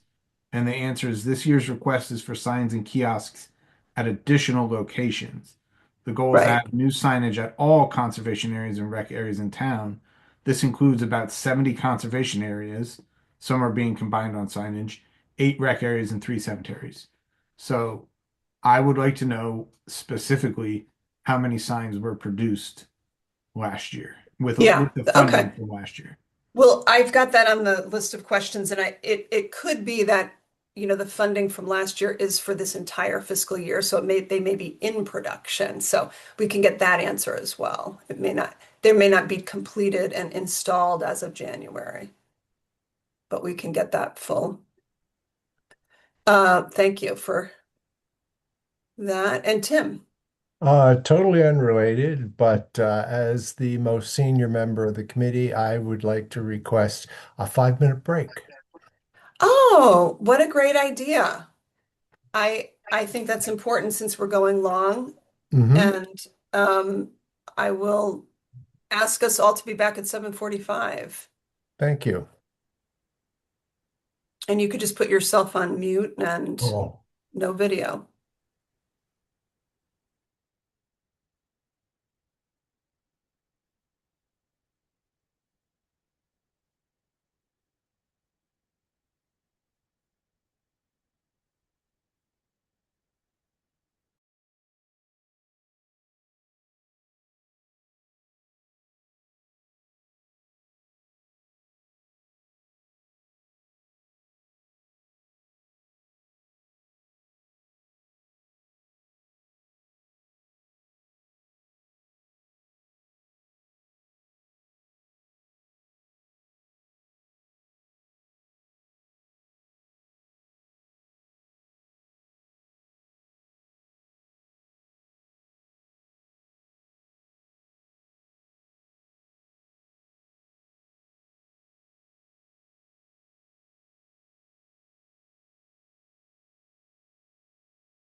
Great suggestion, Tim.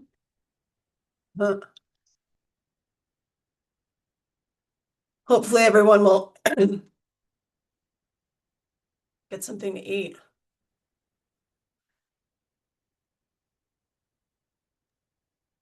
Katie, I'm gonna be here. I'm just gonna eat a little bit, so I'm gonna turn my camera off. Yes, please feel free to eat. I appreciated Ellen's point about us getting tired and hungry by the end.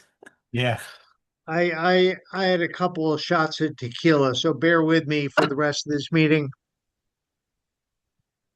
Nice. Just note that that was said in jest, of course, Bob. Of you. course, of course. I maintain my presence here the entire time. You'll be very agreeable from here out.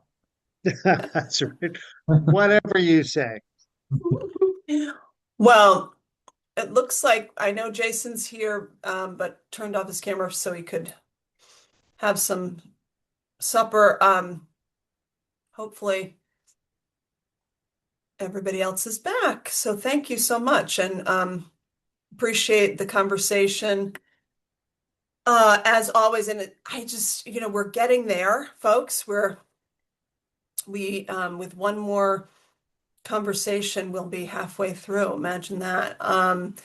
So I think when we last finished, Jason's point about the question that we have around the signage, that would help him in making his decision. I don't think there were any other folks who wanted to make a comment about recreation conservation area signs. I didn't speak about, oh, Leah has a question. I just wanted to point out sort of the timeline because it seemed to come up a few times just in terms of last year's funding.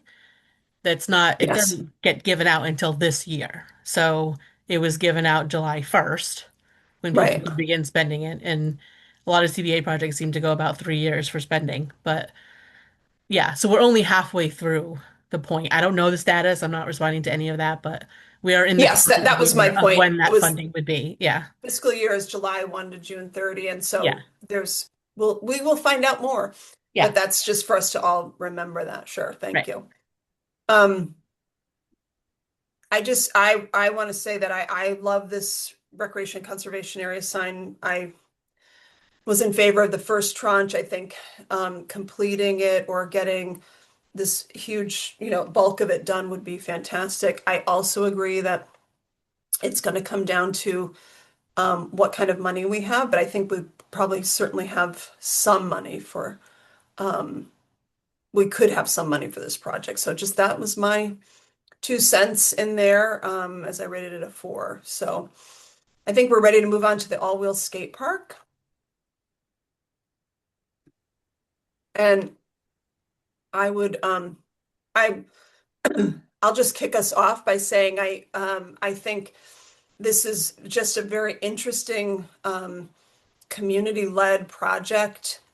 I thought the information that was presented was totally reasonable, clear. It had some great data behind it. It felt like the 20,000 or 40,000 options that were given to us are a great investment in finding out more about what's possible to do here in Amherst. So I would be in favor of funding this. Anyone else? Angus? Yeah, I gave this a 1. As you can see, I was happy to give out 1s. I don't do the grade inflation thing, even though I think some of my students wish I did. But my main issue with this was similar to the pickleball courts, which is just that I'm concerned about launching a whole nother set of studies and investigations into a major recreational site that's going to cost tens, if not hundreds of thousands of dollars when we can't finish the pickleball courts, which we've spent so much more time on. We know there's a huge audience for them. I realize this is a small amount of money, so it's not at all something that I'm wanting to die on, but that's why I rated it so lowly. It just feels like there are other projects that are more important. Thank you. Jonas? I agree with you, Katie, that they're taking kind of a like a phased approach. I like the presentation, and I don't know why it couldn't coexist with the pickleball court. I mean, I didn't. I was late to the pickleball conversation tonight, so I don't even know where we ended up on it. But it's obviously a different, slightly different demographic. Very interestingly, like almost I think it kind of brackets probably the kind of demographic of pickleball, and yeah, I like the presenter, and he seems to have a similar kind of um, cohort of support for it. So Thank you. Robin? Yeah, I was impressed by the presentation. I thought it was a really interesting slice of Amherst life that I hadn't given much thought to. And since it was a small ask, I gave it a high rating. Thank you. Jason? Yeah, thanks. I, in disclosure, I know some of the folks that were part of this application team.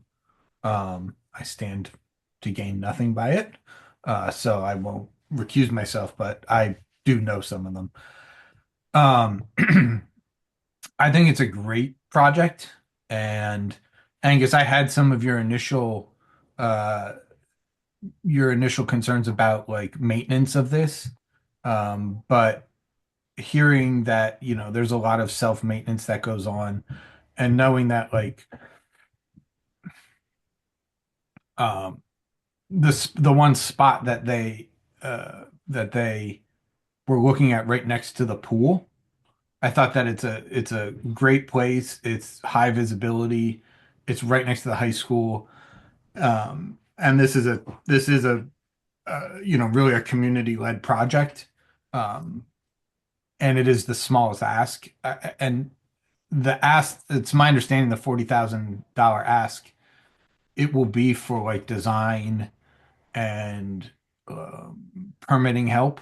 They're not studying at like this is like actionable steps to move the project forward as opposed to like doing a study or something. All of this money will be used to actually move the project forward as opposed to studying anything or getting more community input, anything like that. But back to the maintenance, I don't I don't know how much actual real maintenance is even required for these if it's mostly concrete and such. Um, and so I think this is a great project in a great potentially in a great location. Honestly, I would love to see this project kind of rolled in with the Memorial Bathhouse project. It would be great if there's going to be a bunch of work going on in that area to try to get as much of it done at one time as possible. In that and to limit the amount of disruption. Um, but overall, that's why I gave this one a 5. I just think it's a great community-led project and um, is going to serve, I think, a lot wider demographic than potentially we may have all originally thought when you think of skateboarding and all wheels. So, thank you. Thank you. Robin, did you have another point or is your hand still up for? Okay. Tim. Oh, Tim, you're muted. Just quickly, I would oppose the 40,000 if we're going to be reducing the signs. I think we're going to have to make decisions here, and I think this project could wait. I don't disagree with the importance of the project, even though it's a small dollar amount. I just don't feel comfortable in reducing other projects so we could do this one. I think this one can wait till a future year. Ellen. Yeah, I gave this a 3 just mostly because I was unclear where this would go. And I believe there is a master, this is a question for Dave, for the future. I believe there's a master plan for the whole community field and War Memorial Pool and all of that. And I don't know that a skate park is in that master plan. And so I want to know, would the town be willing to consider this as a possibility? And is there the right space for it in that part of town? Yeah, I thought this was more to study different locations and possibilities.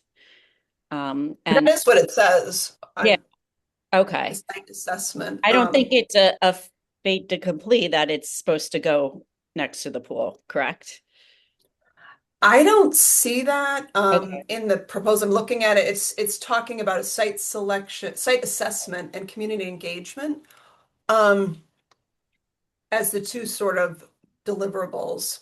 Give a little context because this was presented Oh, to the yep. rec committee. And some of us had some suggestions of, hey, maybe we can reuse concrete, existing concrete. And one of the suggestions, my suggestion was Wildwood School. What's going to go on with the Wildwood School? That concrete probably can't be used as is, but so I think that then led the applicant to maybe kind of like recast the idea and come back with I think that's where the site that kind of they reconcentrated on site assessment, and that's what I think the 20,000 is for. So it's not for design of the park, it's for site location primarily, right? Right. And I think his I don't want to, well, I'll try to represent what he said.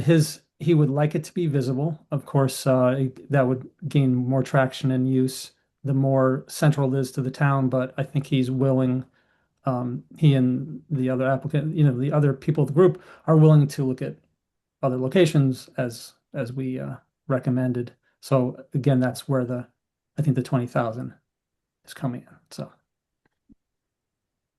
Right, this is Thank you, Joe. scope and deliverables, and phase 2 would be the build, which would be $636,000.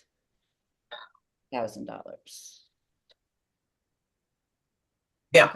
Okay, thank you. Thank you. But I would like that question asked to Dave. Yeah, I have it written. Thank you. Mhm.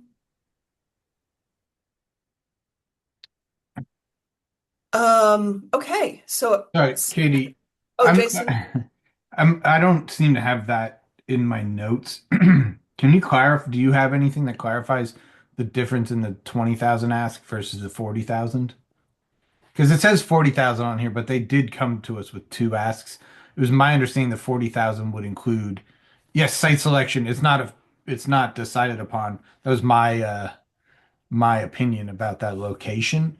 But I thought there was something in the 40,000 ask that had like some like potential engineering or like Yes. more site studying that would like, that's what I meant by like move the project forward. Like If at the $40,000 level, at the 20,000, it's the site, not the geotechnical preliminary design concepts permitting, which you mentioned. That would be at the larger amount. so we have $40,000 on this. I think Spreadsheet. there's an asterisk, a notation there. Yeah, Right. So sorry. I Yeah, just put it as a comment that when they came back with the revised budget, it could be 20 or 40. I used the higher number just as a placeholder. yeah. So I think that's just important for us all to know that the site selection and that engagement's in the 20,000, but the 40,000 includes some of those concrete steps to move the project forward. right. Was the point that I was making, I guess, in that because we have the 40,000 listed here. And we can clarify And that as for long as sure. I'm clarifying things like the question about whether or not there's a master plan for that area, like I think that's something of a process question. That's not necessarily directly about this project. Like, is there a master plan for the pool area? And then just because there's a master plan doesn't mean that 15 years ago when the master plan was adopted, it's not going to change. Right. I don't think yeah, that affects, I don't think that that's a project specific question. I think that's more of a process question or more of a like, yeah, does that thing exist? So, yeah. because I brought it up earlier, like that's a question I wouldn't think if Dave interjected now saying, yes, there is, no, there's not. I don't think that's necessarily a project specific question. I hear what you're saying. Yeah, I, I think the challenge for us often is that there often are more questions about these than there are, it's hard and we're not, responsible for the actual the citing of certain things, for example. And so it is hard because we get involved in asking a lot of the questions that we're interested in and that might affect our decision making. So it is, I think this is a challenge. Getting more information isn't bad. So having more information on this, and I hear what you're saying, Jason, that you're suggesting that I ask Dave now about that master plan, but I think we can just get that quickly answered after the fact, Yeah, I mean, I'm after fine this with that. meeting. I was just saying that Yeah, as like a, an to try to example. clarify what Yeah, about product yeah, specific kind of process. yeah. Thank you. I appreciate that. So I think it would be good for us to get some clarification on the 20 versus 40. That was a verbal comment during the presentation. It's not actually in the print. So I think I will ask to get a little bit more on that. But it sounded like from what folks were saying that there are folks that are in favor of this and then there are folks who are opposed to this. So this will come down to probably a vote in any event. Any other comments on the skate park? Or questions? Okay, moving on to open space improvements.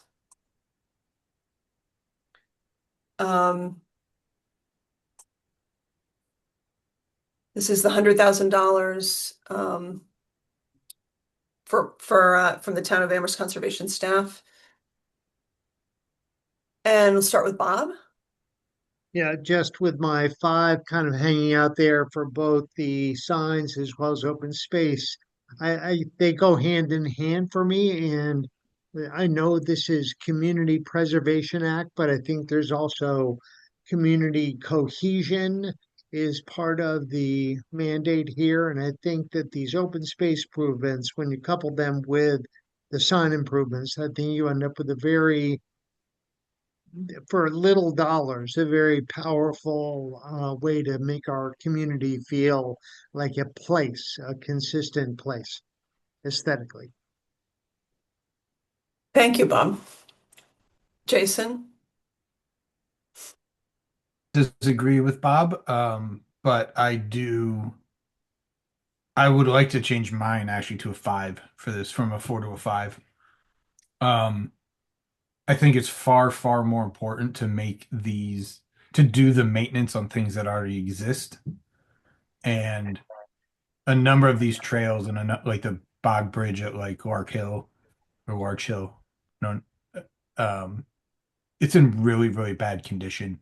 And before we go up and put some nice new signs in for people to get to these places, we really need to make sure that these places are actually safe for people to be at. And I would be, I honestly, I would be far more open to giving more money to this, either like taking some money from the signs and giving it to this, because I think this is an incredibly important thing. And when it comes to the maintenance of our trails and maintenance in general, I'm of the philosophy that, like we said, we shouldn't be building more things if we can't maintain the things we have. And $100,000 to repair some of these boardwalks and bridges and things is nothing compared to what it's going to cost if the town ends up getting sued because somebody hurts themselves or something like that on one of these bridges if it collapses or somebody's leg goes through a rotted piece of wood and they get an infection or something, it's going to be a really bad situation. So I think this is incredibly important. Thank you. Thanks, Jason. Ellen. Yeah, I know that this is a recurring request every year, and I think that is important to consider because I don't think there's any other source of funding to maintain these trails besides CPA. So I think it's an important one to support. Thank you. Ellen, I looked back and I don't think it's every year, but it is pretty regular, right? Did you look back on them? I did, it was one of the questions that I asked. Yeah. I can pull up the questions. Yeah. It is fairly regular, and I appreciate that what you're saying, that there's not a lot of other sources for that. Jonas. Yeah, I walk on in Larch Hill. I'm a butter. I walk on the boardwalk that Jason's mentioning. I would um I would say we could be judicious in how it's spent.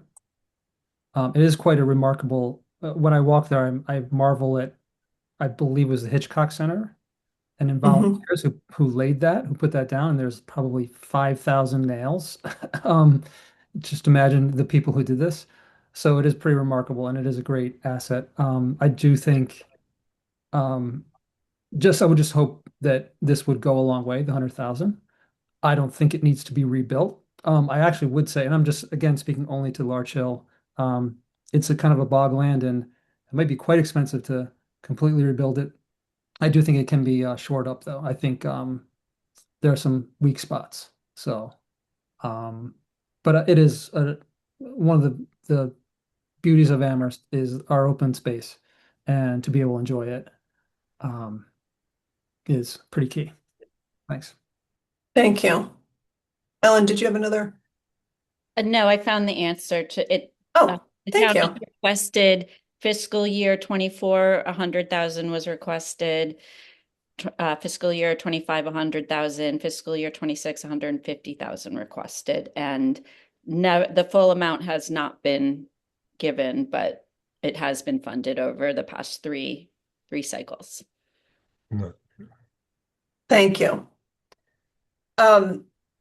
I just want to follow up on Jonas's point. I think for me, the town open space is like, it's our DNA. It's just such an important part of the town. I feel similarly about the library and our schools, and I'm always in favor of supporting the maintenance of the open space. And I do appreciate what Bob said. I think while a huge percentage of our land is conserved and people have access to it, I think without the good signage, it doesn't feel as accessible to all people.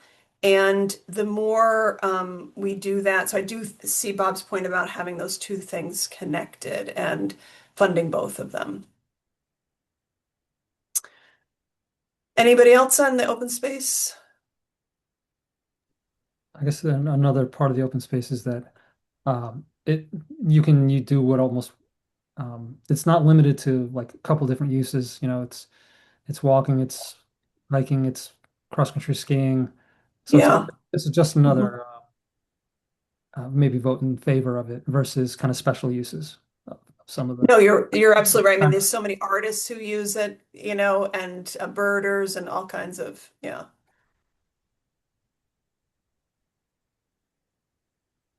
All right. Thank you for that. Sorry, So, Katie. I did have I? one. Oh, Jason, sorry, go ahead. Um, uh, I just want to make sure the open space improvements were mostly for bridges, correct? I mean, there's some trail maintenance, but it's mostly bridges, and just again, Larch Hill, that's an ADA accessible. It says improving accessibility of trails, bridges, and boardwalks. Yeah, trails, bridges, board. Okay, yeah. So, eight if it's ADA, I don't know if that's a consideration that we need to take. But if it's supposed to be ADA accessible, and there's like some broken boards, because my daughter used to go to common school, so we would walk on that little stretch all the time, and there were a few broken boards. So I just want us to bear that in mind as well, that it's an accessibility issue, Mhm. Mhm. especially at that one in particular. Yeah, Yeah, it does. says Oh, on the application here that the Larch Hill needs immediate replacement, the walkway. So yeah, it mentions multiple sites: Larch Hill, Wentworth, Mill River, Amethyst Brook, etc. And then it says, say, requested funds would go directly to materials that are to construct and maintain accessible trails townwide. So it's up to the town to do that, the applicant.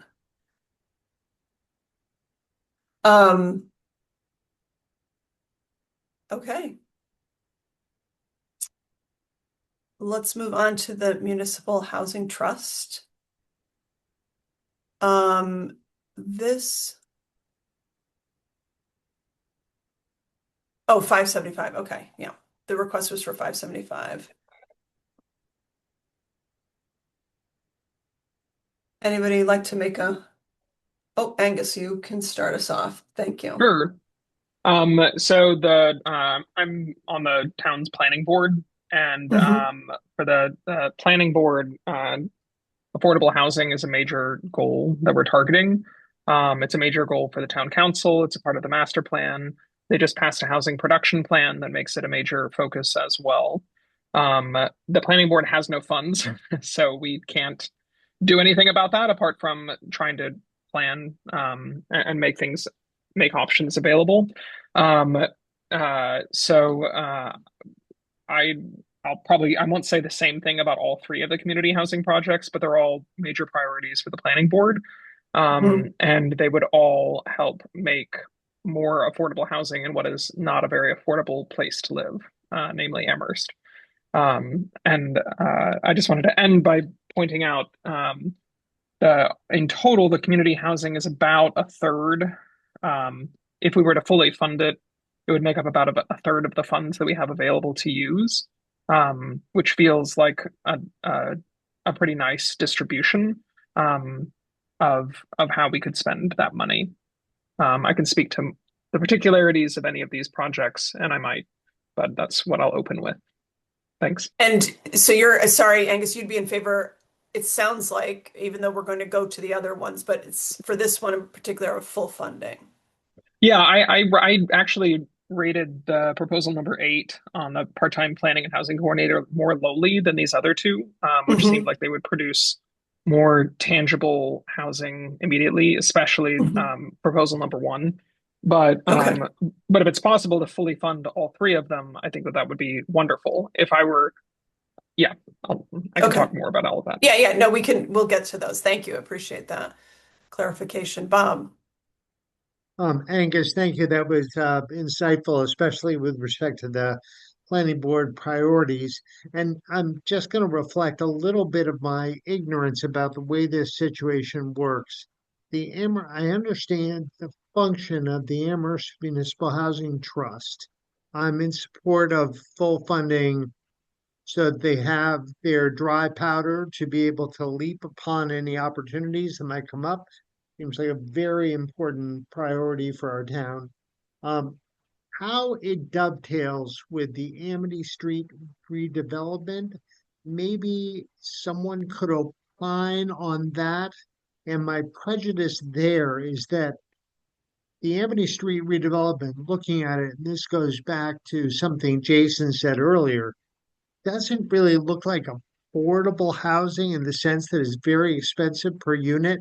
And I want to be disabused of that as we start to get into the housing discussion. Okay, so it sounds like you have some questions. I don't know if anyone here can answer them. Angus has his hand up, so I'll go to him. But if not, we can pose those questions to help get those answers. Anyone? Angus, you're up on. Yeah, Next. I can respond to that at least a little bit. Great. I'm with you, Bob. The numbers that we see for affordable units is somewhere in the vicinity of $400,000 to $500,000 as a minimum per unit, per building. And part of that is because um, it's expensive to build in a place like Amherst, regardless.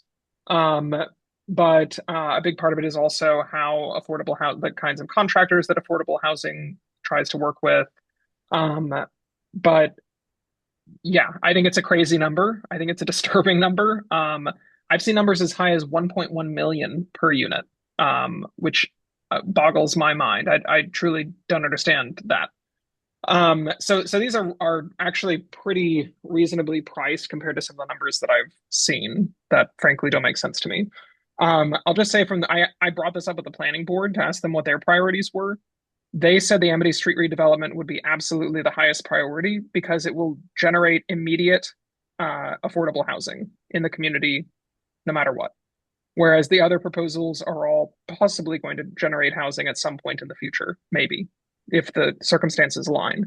So the feeling from the planning board, and that's including people who are architects and planners and consultants on affordable housing, was that if you have a project that is ready to get funded and you can fund it and make that happen, you should do it. And the location is also very good. Usually, affordable housing is pushed out more to peripheral areas of town and is not in prime real estate in the middle of downtown.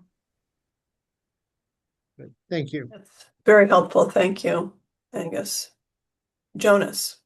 Yeah, and I assume, Bob, are we talking that you think it's going to be not affordable to the person who ultimately is paying for it or renting? Or are you saying like it's kind of ironic that it costs a lot of money for us to make affordable housing? There's a lot of overhead. I I think Angus answered my question, and because of the contract and the way that they're let and with the way that the builders work on them, I was more concerned that if you did a greenfield development, just starting from scratch, you could probably get away with cheaper units instead of having to renovate a big old house. Right. Angus is disabusing me of that to a degree. Right. And I if I don't, if you don't mind me kind of weighing in on, since we're kind of bulking these maybe Amity Street and this housing trust a little bit.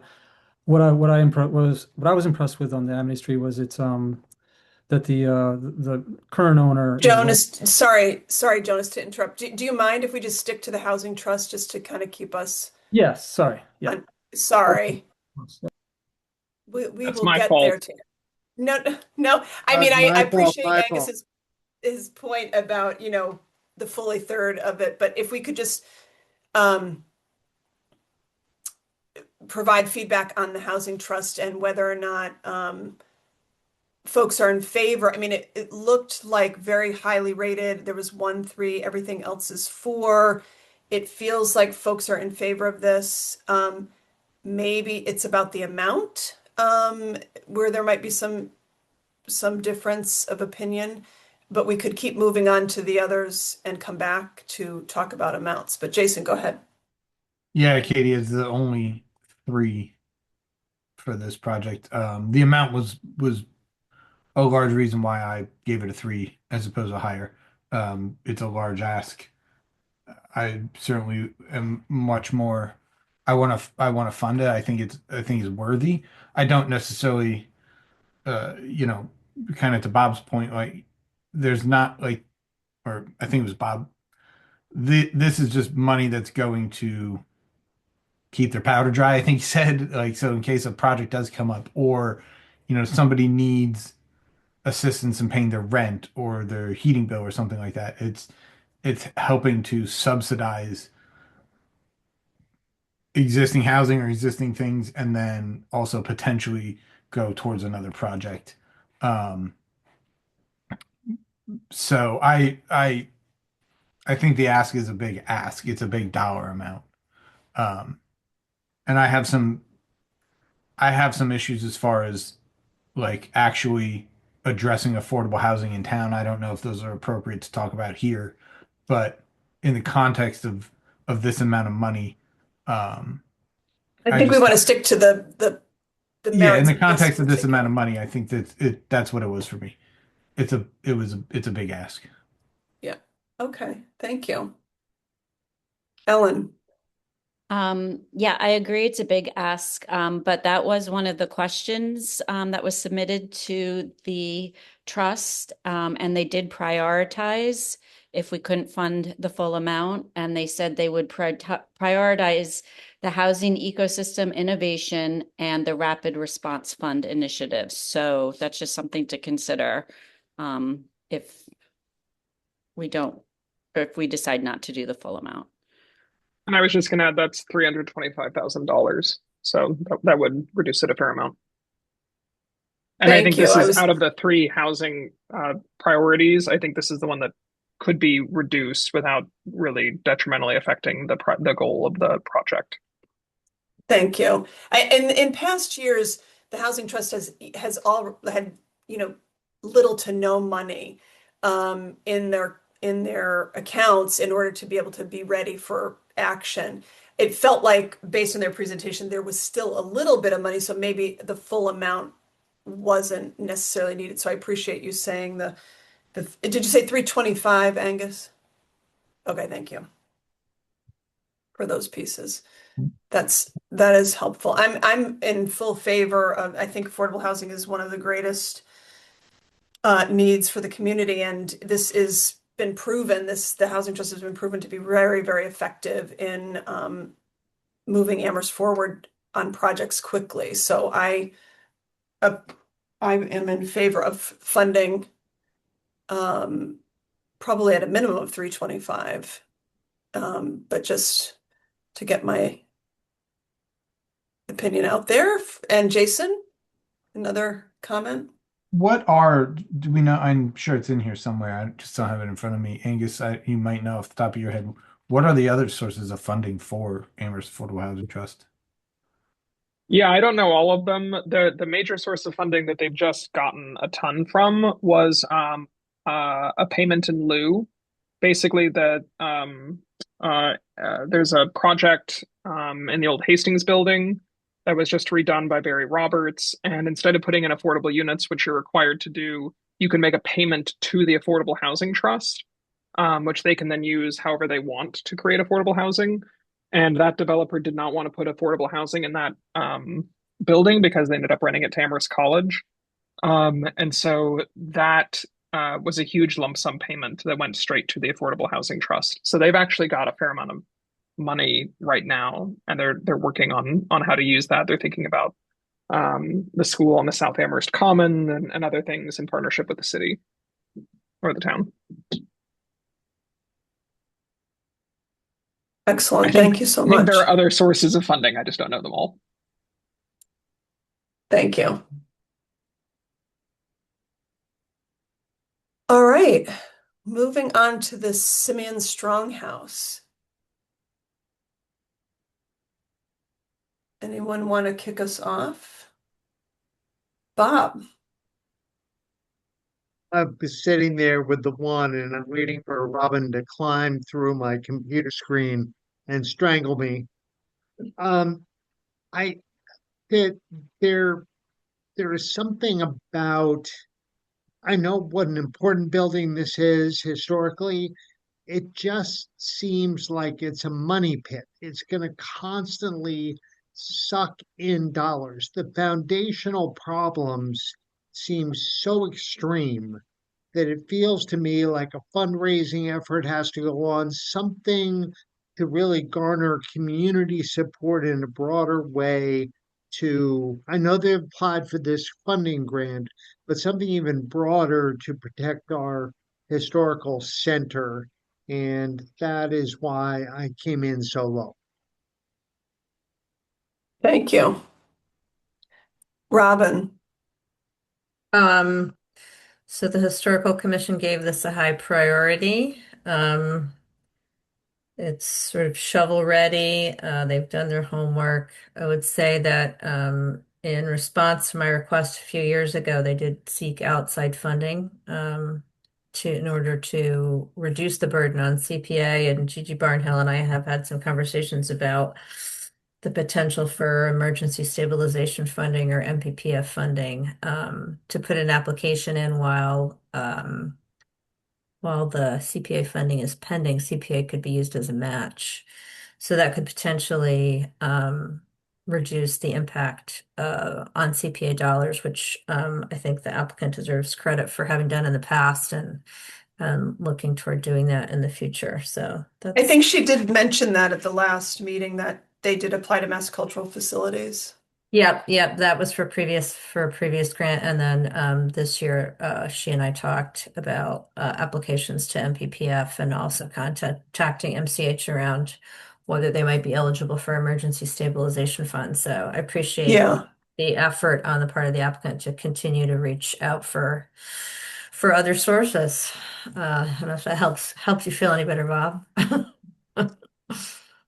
But just Robin, I hear that they did apply in the past, but I thought what she said at the last meeting during public comment was that they did put in another application, but they won't Yes, I hear think about it you're until right. the That's spring. for Mass Cultural Council, which is different. Yep. So there's Mass Cultural Okay. Council. There's Right, but I'm just saying they have it. I just wanted to make sure that was part of the record that they have applied. yeah. Thank you. Yeah, thank you. All right, Jason. Yeah, some in regards to Bob, your comment about it, being something of a money pit, I think that's probably true to a certain extent when you get into these old buildings and you want to preserve them. Some of them are just going to cost a ton of money to preserve them. And this group being a small group and not really seemingly having any other source of funding, they do have to rely, it seems, on, CPA funding and grants and the generosity of people to potentially give if they're going to try to do any fundraising. But I think fundamentally, if we want to actually preserve these things, we have to be willing to spend the money. And if once the foundation gets fixed, then I think it'll be easier to complete all the other projects, right? Like it's the foundation, it's the very foundation, the thing that it's built on. But if it gets let go and it doesn't get fixed and it doesn't get fixed soon, there may not be anything there left to preserve. And so I think that's a real question that we have to ask is, at what point does this building, like, at what point does it cease to become a preservation versus a demolition? And if we can help to do that, if we value it as as something that needs to be preserved, at some point, I think we, the CPA or the town, somebody is going to have to, bite the bullet and spend a good chunk of money to fix this thing. Well, I just want to remind us that we don't have to decide about demolitions or anything like that. We're just deciding on this merits of this one proposal. So if we just focus on there, I appreciate your comment, Well, Jason. that's the merit of it, right? It's fixing the foundation. So Yeah, if the exactly. foundation doesn't get fixed Right. and it cracks more, is this thing going to fall over? Like, is it going to become a real safety hazard? Yes. I think that's part of the merit of the application is that. Sorry, I was talking about demolition. I hear what you're saying, that if you don't do this, you're saying if you don't do this, then Demolition could be like it could just be to that point. I don't want to alarm anyone that we're not talking as a committee about demolition. Nor am I suggesting that that's the course of act, but that's in my thinking, my giving it a 5. I think it's extremely urgent. I see. Great. That's helpful. And there's seemingly no real other source of funding other than grants. Yeah. Okay. Bob. I'll bump my 1.0 up to a 3.0 to put this over the finish line, but I would like to make the comment generally that I wish this proposal had a more fully baked quality to it. So we saw the whole requirement to get where we need to be, which is to have a stable historical center. Thank you. Robin. Yeah, I was just going to add briefly that this project probably is maybe the one that meets most clearly the urgency standard. So underscoring. Thank you. That's helpful. Tim. Yes. Once again, I am a former trustee. Excuse me. I'm a former trustee of the Strong House. Haven't been a trustee for a while, but just in full disclosure, this again is a project where I believe we have funded in previous years the studies to understand what it would take to do these renovations, and this is actually the dollars to do it. So I think this is a continuation of what we had done before, and I rate it very, very highly. Thank you. Jonas. Oh, okay. No problem. I was actually on Google Earth I will admit I've never been to this property. I didn't know where it was, and I'm just wondering what the value. Jason brought up the question of value.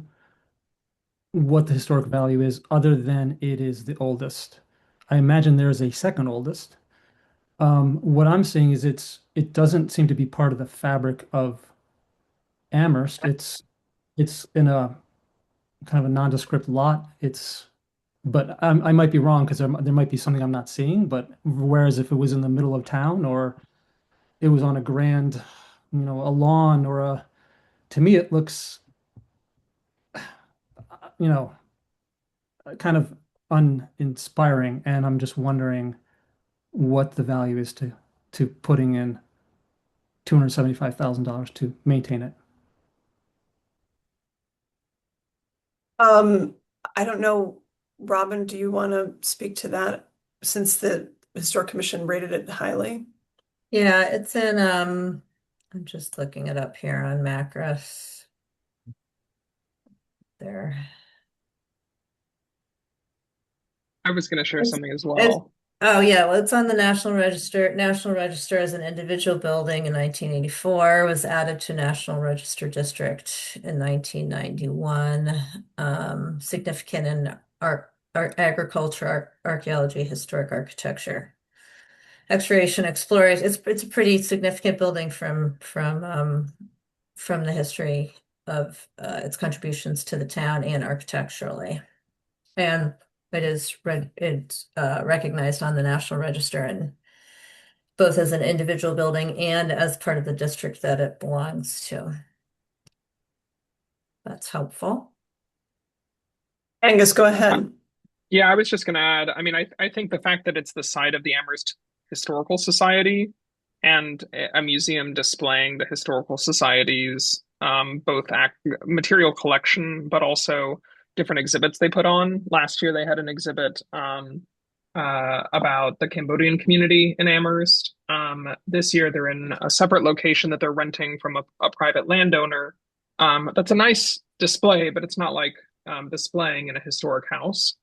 And they've got a kind of a photographic, like then and now sort of history that they did, past photographs of town, and then high school students from ARHS went out and tried to like recreate similar kinds of photos in the present day. So I think there's the key thing to me is not that it's like a random historical house, but it's also the repository for an important historical association that maintains records for the community. Thank you. That's very important. It's right. I don't know. I think, Jonas, you were asking where it was. It's on Amity Street there by the library. So I don't know if Maybe I have the wrong location, which would be ironic. Yeah. so I think, yeah.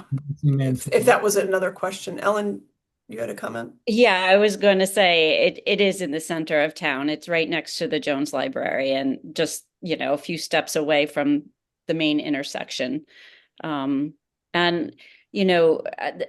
the Historical Society had to close to the public because of these structural issues. So nobody can learn or enjoy or experience it until this gets fixed. So it is an emergency in my perspective. And also just the historical value of the house. There's been a lot of research on the family that has lived there, and you can read a lot about it on the Historical Society website and elsewhere. And I just also want to say, as the chair of the Amherst Public Shade Tree Committee, there is a magnificent sycamore tree in front. It's over 300 years old. It was planted as a wedding present. And if the house falls down, then we're going to lose the tree. And there's just a whole domino. So, All right, let's try to wrap this this particular project up. I see it's 8:35, so I want to try to keep us moving forward. Unless there are other, oops, I think there was at least one other comment. I don't want to, just want to wrap it up. So if anybody has final comments on this, that's been super helpful, I think, to hear from everybody. Okay, so it sounds like Bob changed his rating. It sounds like the majority is in favor of providing funding because of the urgency needs here that folks have laid out. And that might be one that we were very close to agreeing on. But anyway, and we can move forward. I'm looking at the part-time housing coordinator. Yeah, I reordered it just after the new ratings. Thank you. Yes, Yeah, that's no, I correct. just, Yeah.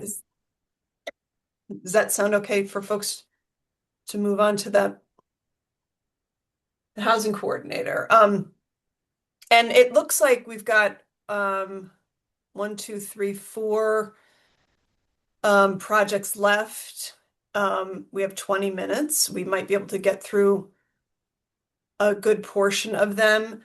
I wondered if it would be helpful to set aside some time just to make sure that we have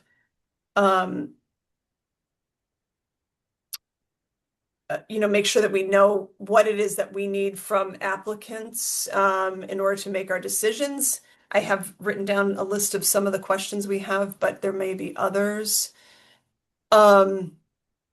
We could also fill in, throw some numbers in there just for just to kind of get a sense of where people stand on some of these projects, if that makes sense. And we could also wait, to leave that until the next meeting. My proposal is to keep going and get through all the proposals if we can. Angus, and Jason, do you have comments on that?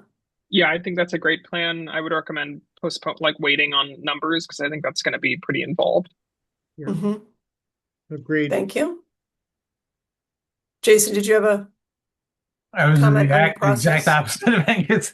I think that we're pretty these last four. Everybody seems to be pretty in line, except for maybe the Amity Street redevelopment. I wouldn't be opposed to start throwing some numbers around, especially around some of the much larger projects. But I'm open to whatever. Okay, well, I think we should keep going then, and maybe we will have some clarity to put some numbers down. If folks are able to just keep pressing forward, we can be as efficient as possible. All right, part-time planning and housing coordinator. We have some comments on that. Angus.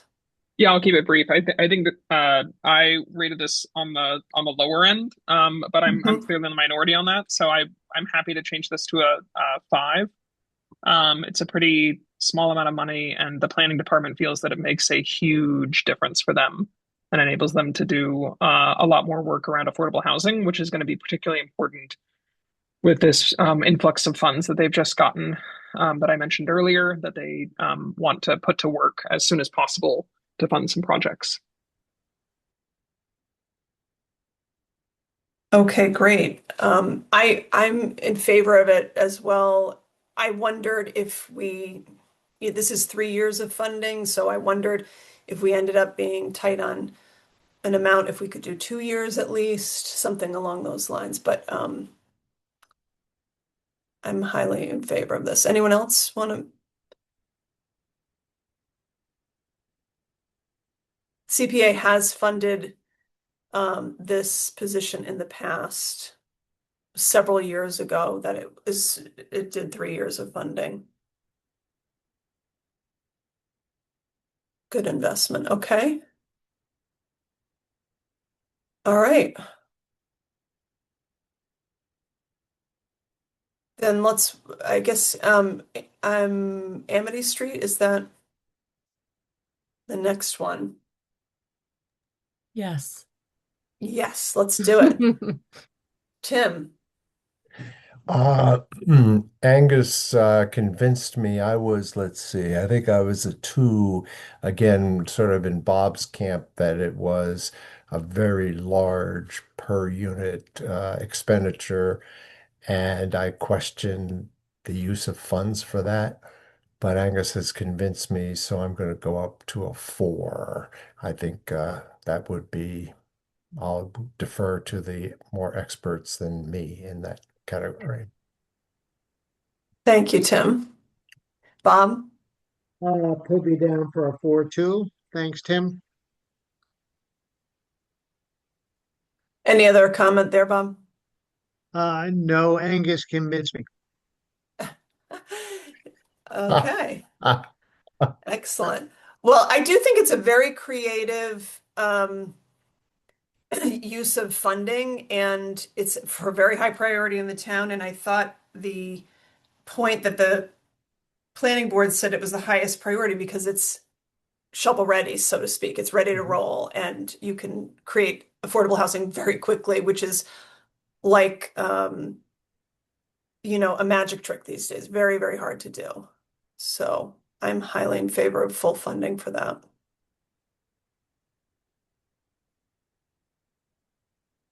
Ellen. I just wanted to add, I think it's generous that the homeowners are selling it at a below market rate, and that they showed good creative initiative with the idea of the Habitat for Humanity duplex that could also go onto the property. Yeah, it's like multiple wins there, right? There's a lot of creative approach to it and partnerships to make it happen. Anybody else? Okay. The War Memorial Bathhouse got lots of high votes. Folks want to make comments starting here. Jason, go ahead, kick us off. Yeah, I put a 3 because I'm just at the point we've put a lot of money. The CPA has put a lot of money in this, and as these things get more expensive, I was just disappointed to hear that last year's presentation, the bathrooms were going to be open, like I think something like 8 months out of the year. Now it sounds like they might not be. I really would love that. I think it's a good project. I think it's a necessary project. I really just want to. I'm for funding it, but I'm just wanting it to be. I would like to see it be available for the longest amount of time out of the year.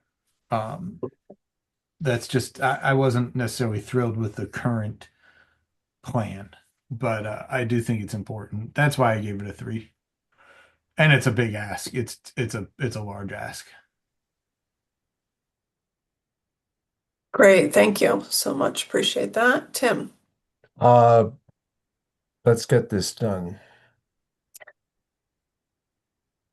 Tim, drop Anything the else, mic. Tim? Drop the mic. Tim Neal. There you go. Okay. Get it done. Get it done. Just do it. Somebody else said it. Okay. Bob? Tim is just it. He's got great affection for the Comfort House. I think when I'm very supportive of this, I think when we start to do the numbers, this is the poster child for bonding in the future. And I think we might want to discuss how we parse that up. Yes, thank you. Jonas? Yeah, I just think there's some great programming going on down there. Denise, who has been hired to kind of be the swim coordinator, is getting a lot of people um, to the pool, and when it's improved, I can see, taking off even more. So obviously its location downtown and it being surrounded by all the other improvements make it, to me, pretty key.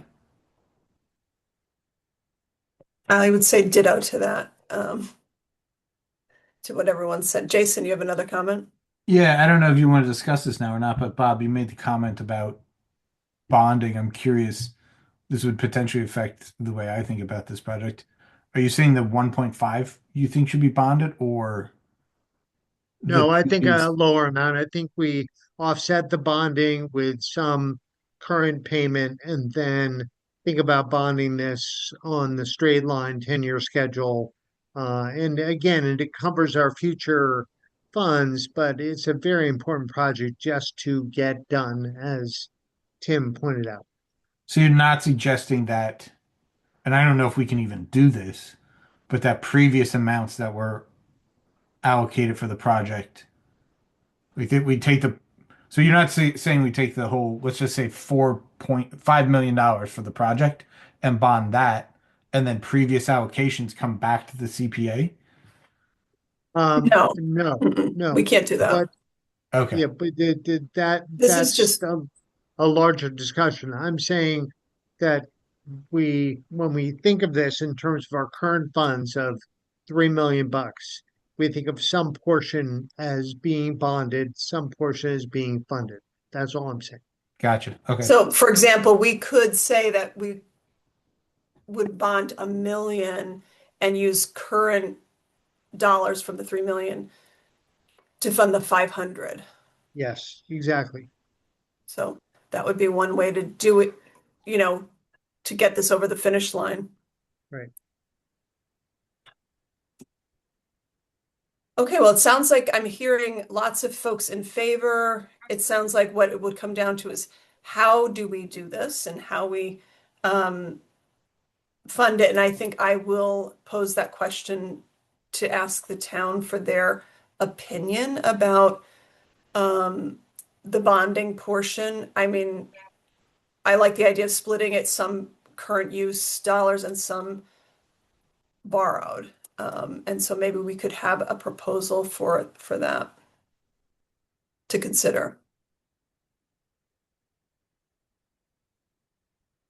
All right. Civil War memorial tablets. Are we really at the very last one? That's amazing. Okay. Who would like to kick us off with that? It does seem like we were pretty much highly favoring this, so I don't know if we need tons of discussion, but Angus, Pump maybe me you up can to a 5. lead the way. Move me up to a 5. Okay. I'm All ready. right. So, with that said, if we're all in agreement that Civil War tablets are a merit funding and we're at that 5, can we put a placeholder figure of $75,000 in that next to it? People feel okay about doing that? I see some thumbs up. Jonas has a question. This isn't contingent on anything else that the Jones Library is doing, is it? Like the 75,000 will. This is separate. Okay.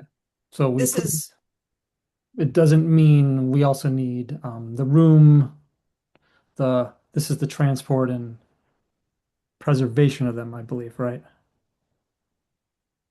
Yes. Hold on. Yeah, that's what it was. Yeah. Yeah. The room is they're constructing a special room in the library for the Right, tablet. that's already That's underway and done and Yeah. part. will be done. Well, Yeah. it's not done yet, but Right, yeah. but okay. It's funding the installation. Yeah, the town owns the tablets, not the library, but the library is willing to house them in perpetuity, I believe. Great. Thanks.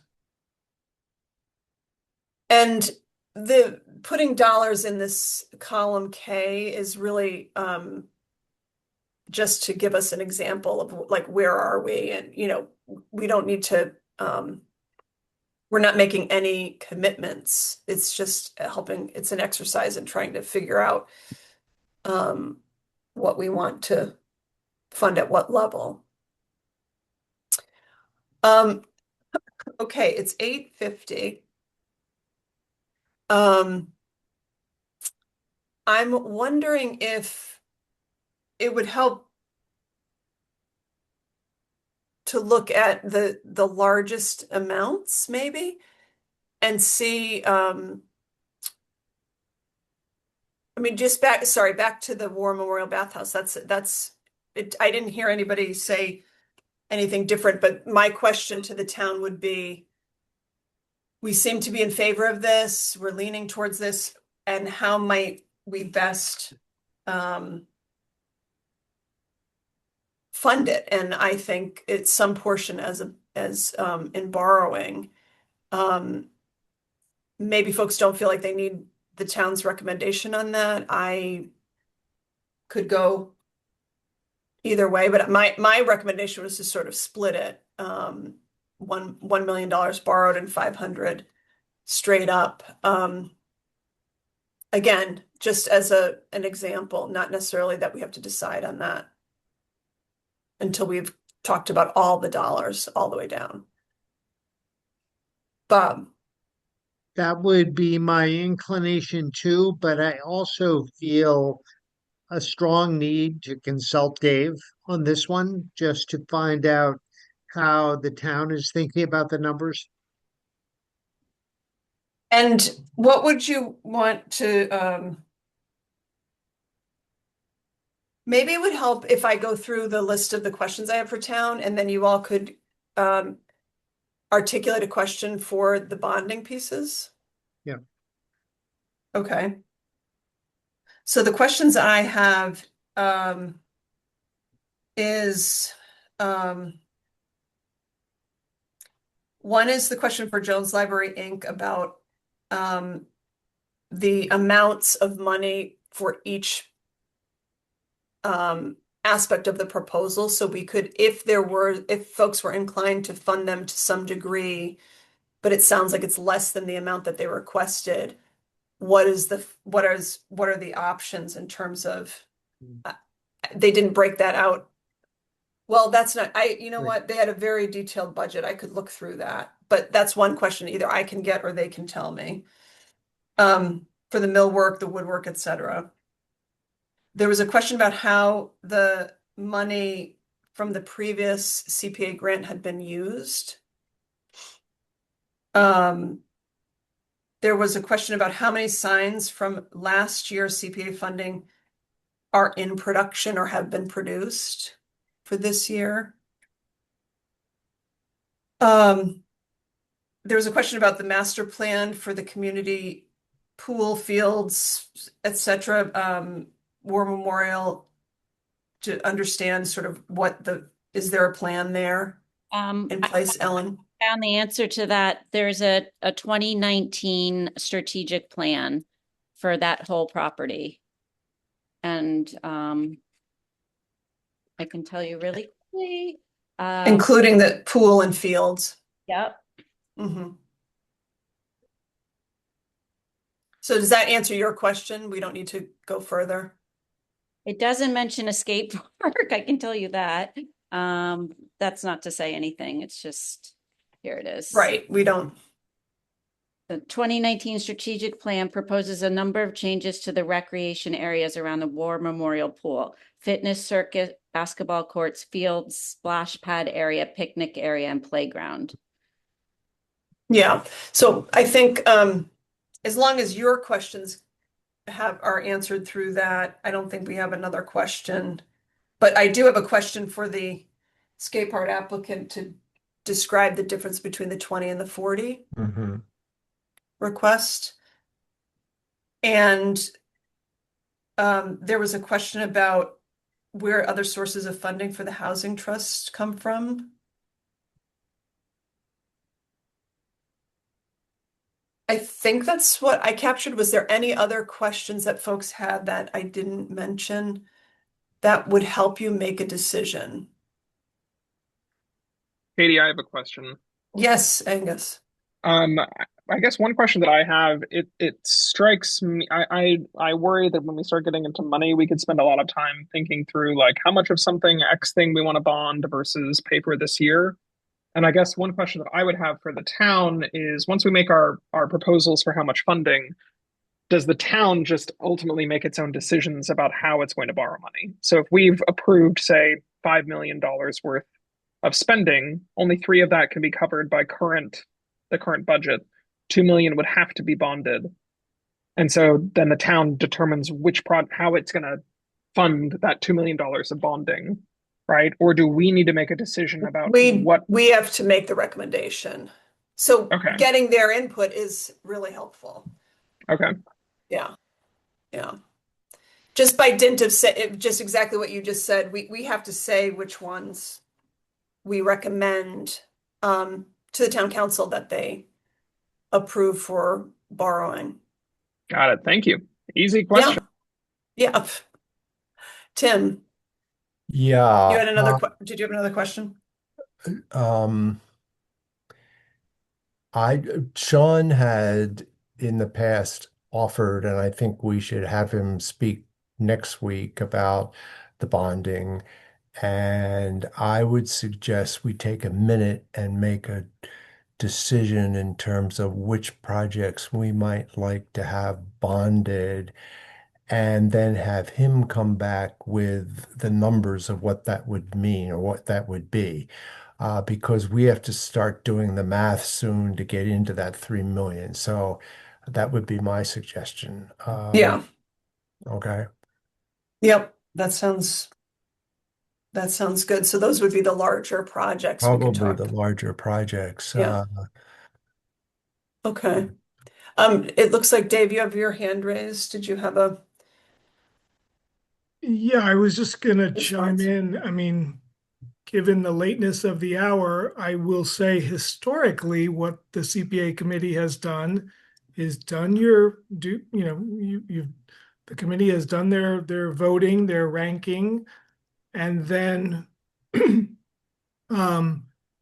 given that feedback to staff and working together with Sean, with Leah, staff have come back with a proposal on how to meet the recommendations of the CPAC.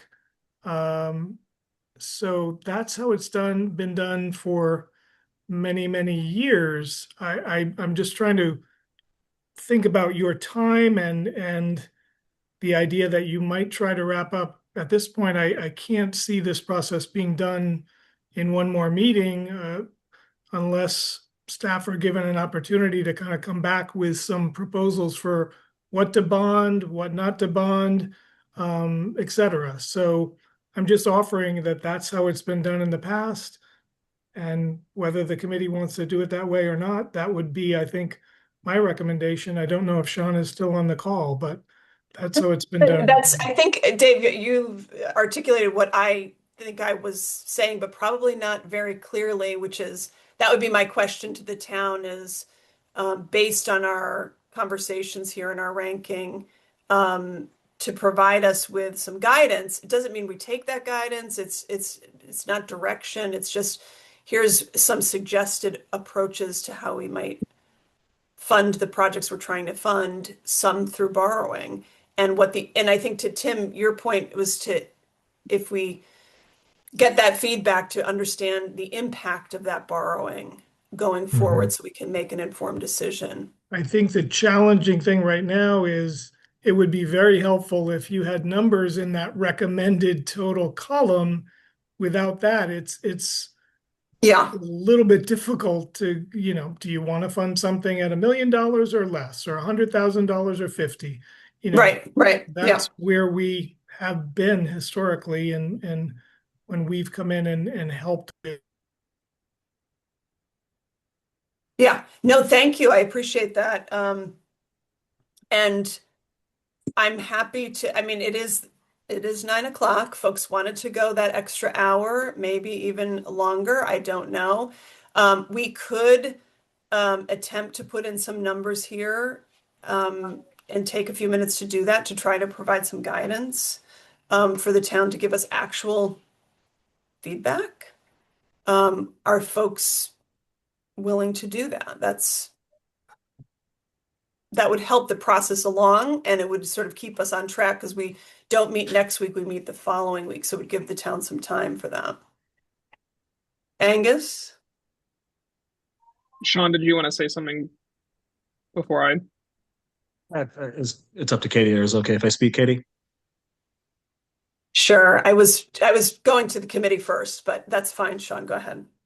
Yeah, so I mean, for us to model anything for you, I think the most helpful information is, are there any projects you don't want to do? Are there any projects that doesn't matter, what money you have available, you don't want to fund it, or you want to fund it at a lower amount? If everything else is you want to fund it as high as possible within the constraints of the funding we have, then we can try to do that. And then the other thing I just wanted to say based on the conversation earlier, I just want to point out, like, staff are here to support you. You're a town committee, and Leah, myself, Dave, we're not here in the role of advocating for specific proposals. We're here to support you as a committee. We're town staff. We're here to help you make your decisions and to provide information. I think it's going to be really challenging to have a relationship where you ask questions and we're here, and you don't want to get those answers when we're sitting right here. Again, our role is to support you to make the best decisions you can. So I just wanted to say that because I've been through a lot of CPA processes, and I kind of felt like the view was that we're here in the role of advocating for town specific proposals, but that's not really our role. Our role is to support you. No, I appreciate that, Sean, and we are grateful for that support, and it has worked very well.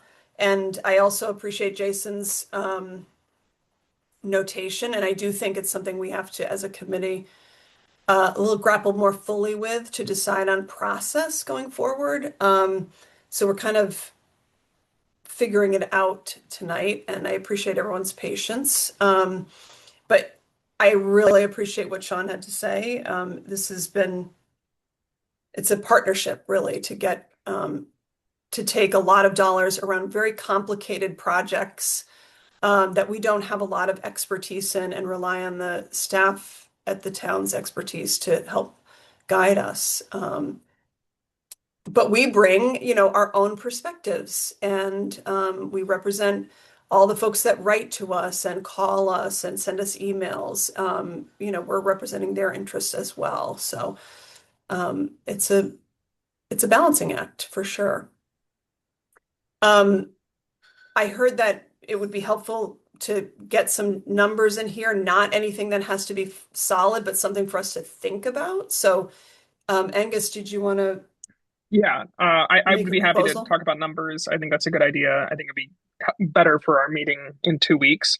If I could just ask one clarifying question about that, though, to the town staff. In this recommended column, do you want the total amount that we would want to fund that project, period, whether it's through bonding or whatever?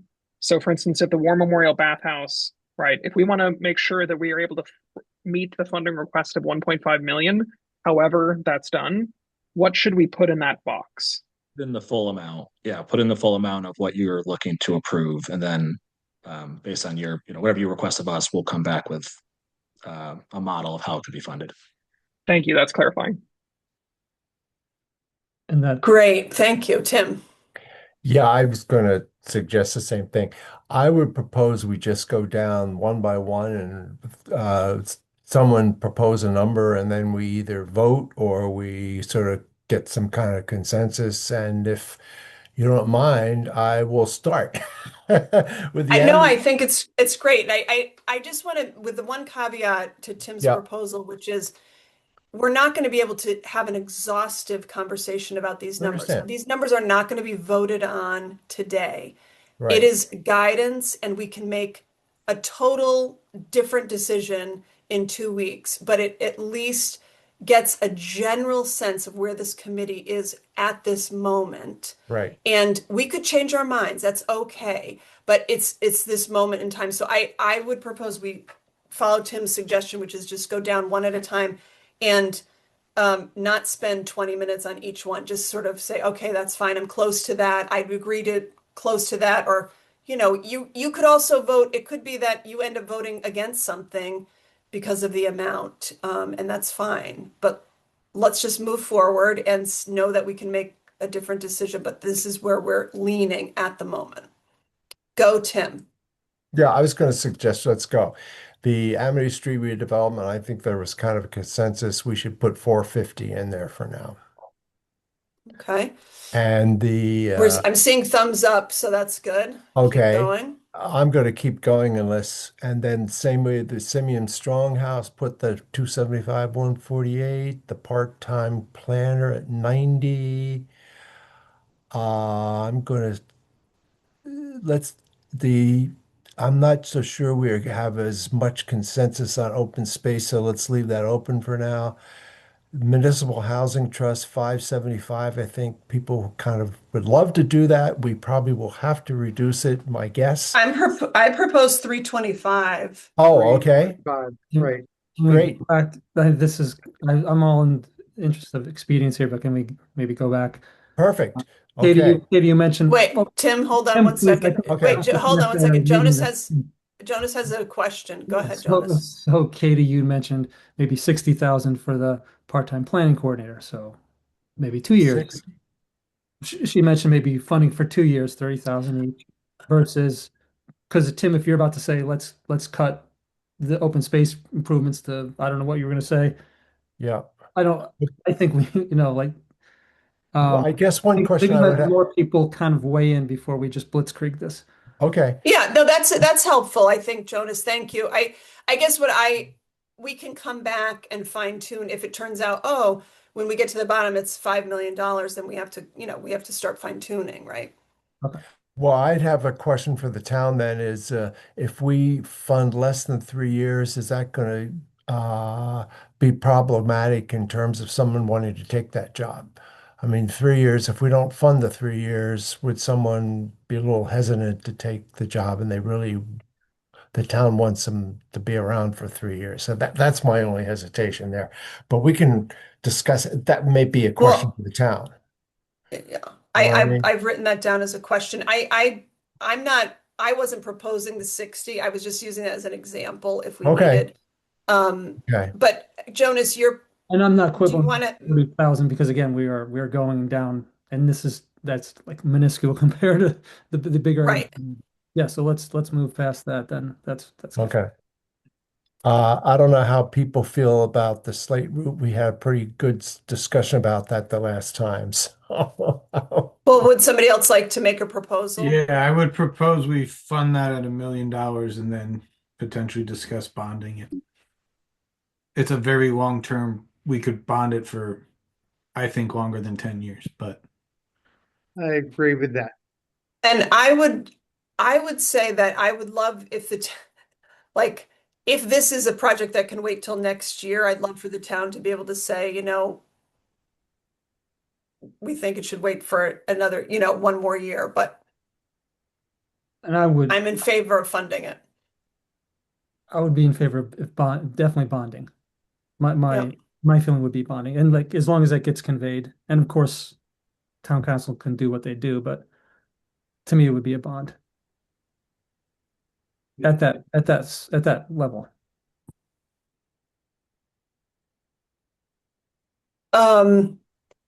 We did skip over open space, and I Yeah. didn't know if anybody else had a proposal for that.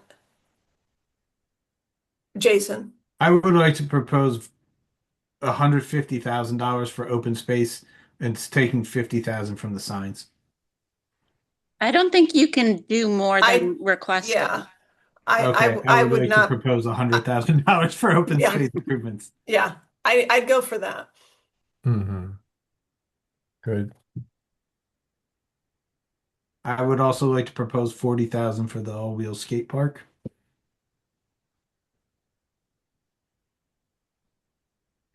I I would like to propose 50,000 for the signs. Angus. Yeah, I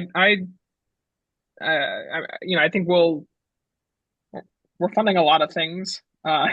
So I think we're gonna hit some money limits, but that's fine. I would personally recommend reducing the All Wheels skate park, but I think it's also dependent on getting more clarity about their proposal. So I think with several of these we're gonna have to revisit. So we don't have to talk about that more here. Well, I would be in favor of going to using the $20,000 one for that, just knowing it could at least get it started one phase. They said it could be as low as 20, so I could take them on their word. I just want to, if the 20,000 is just to try to do a site and some civic engagement, I am proposing the 40,000 because of those extra steps. I don't want to see this get drawn out into like, oh, we're going to do a study and then we're going to have to do the civic engagement. Then it's 3 years later. Okay, so It's this is it's something that the would need smallest more. ask. The $20,000 isn't going to prevent us from funding any other project on this So that either. It's the let's smallest. just leave this. Let's leave this at 40 for right now, and we can come back to it.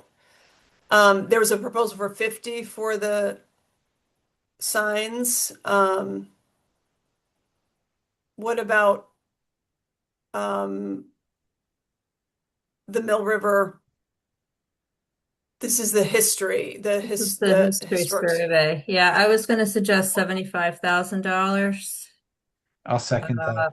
Yeah, with I think that's a good one to haircut. yeah, Yeah. yeah. With hopefully with the production of those inventory forms coming out of that. I'll propose 50,000 for the cemeteries. Seems fine. I'm going to go ahead with my proposal to reserve 48,000 in the hopes that we can get Goodwin Church to not have to wait another year and a half. I'll second that. I'll second them. Or third it. Pickleball. Think we've got to find some place to reduce, and I would propose a 0 on that one. Mm-hmm. I second, third, whatever. Tim? Just I was looking at Leah down the bottom, the 4602. Are you actively online totaling everything up? So that means we quote spent 4.6 right now. Yeah, it doesn't include the 524,080 for the bonding, the payback. Oh, okay. Yeah. It's adding up the whole column and then also what we have And we to pay have next roughly year. 3 million right? So we have Right, and just remember, some of it can be bonded, Oh, Tim, so correct. Right. so it's Okay. not really a good total yet. Yeah, Okay, and we have fair enough. I can move it up again. No, Nope, I hear you. this No, is I hear you. helpful. That's good. Keep it there. Okay. Yeah. So I heard a 0 for pickleball. I heard a couple of yeses. Is there anyone against that? Is anyone feeling like, no, wait a minute? Is there any argument for funding it by half to kind of keep it moving forward? I would go for half. I mean, so much money and time has already been spent on the project. I would hate that to just have been for naught. All right, that's a question for town is can they get something up and running, some portion of it with that, or do they need the full like amount? Sound studies and other Are you okay other with aspects of this could be complete. There's the sound study. There's similar to how. But that's been done. That's been done. Oh, has it? Yeah. Yeah, that was Yeah, in the that's- last CPA funding This is round. I would This is to recommend build it. bonding some of it. So I don't think we should put 0. I think that's so let's put half, and then we can. I think the town can understand that we're interested in supporting pickleball to some degree, but except for Bob who said 0, but that if it's possible to do a portion, if it's not possible, then we may not have enough funding to do the 650. I support the 0 as well. Yeah, so do I. Oh, okay. And So I do there's as 3. well. I think you got quite a 4. bit of support for 0. Okay. 4 zeros. There were 3, I think, of partials, so I guess we'll keep it at 0.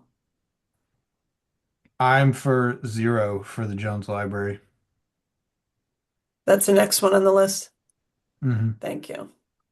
I would second that pending a look at the menu. Katie, you talked about the detailed proposal and the various components of it. I would like to know a little bit more about that, but I would go for a 0 for now. I'd like to support a portion of it for what the Historic Commission recommended, the millwork, etc.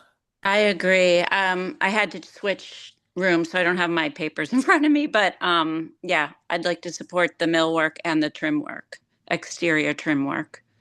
Yeah. So that would be an amount of money we don't know. I think it So- is. I think it is in their budget, in their I know, but I application. couldn't find it, Ellen. I Oh, looked. okay. And I had to walk away from everything. My computer died, so. Oh, no. Okay. Does anyone else have access to Jones to Yeah, hold on one second. I proposal? could not, in the budget, I couldn't differentiate the portion. Hold on. Oh, yeah, here it is.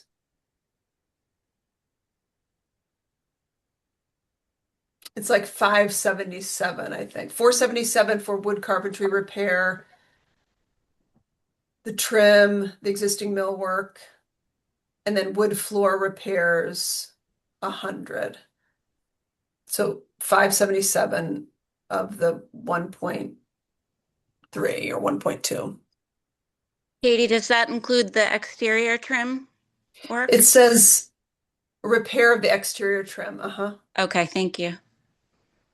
It's salvaging the wood, reinstalling general millwork, restoration, repairing the exterior trim, other wood salvage, and wood floor repair. The others is the window repair and restoration, which is 775.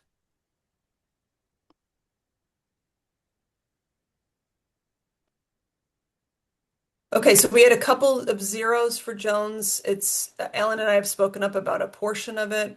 Anyone else on either of those sides? I support the proportion as listed there.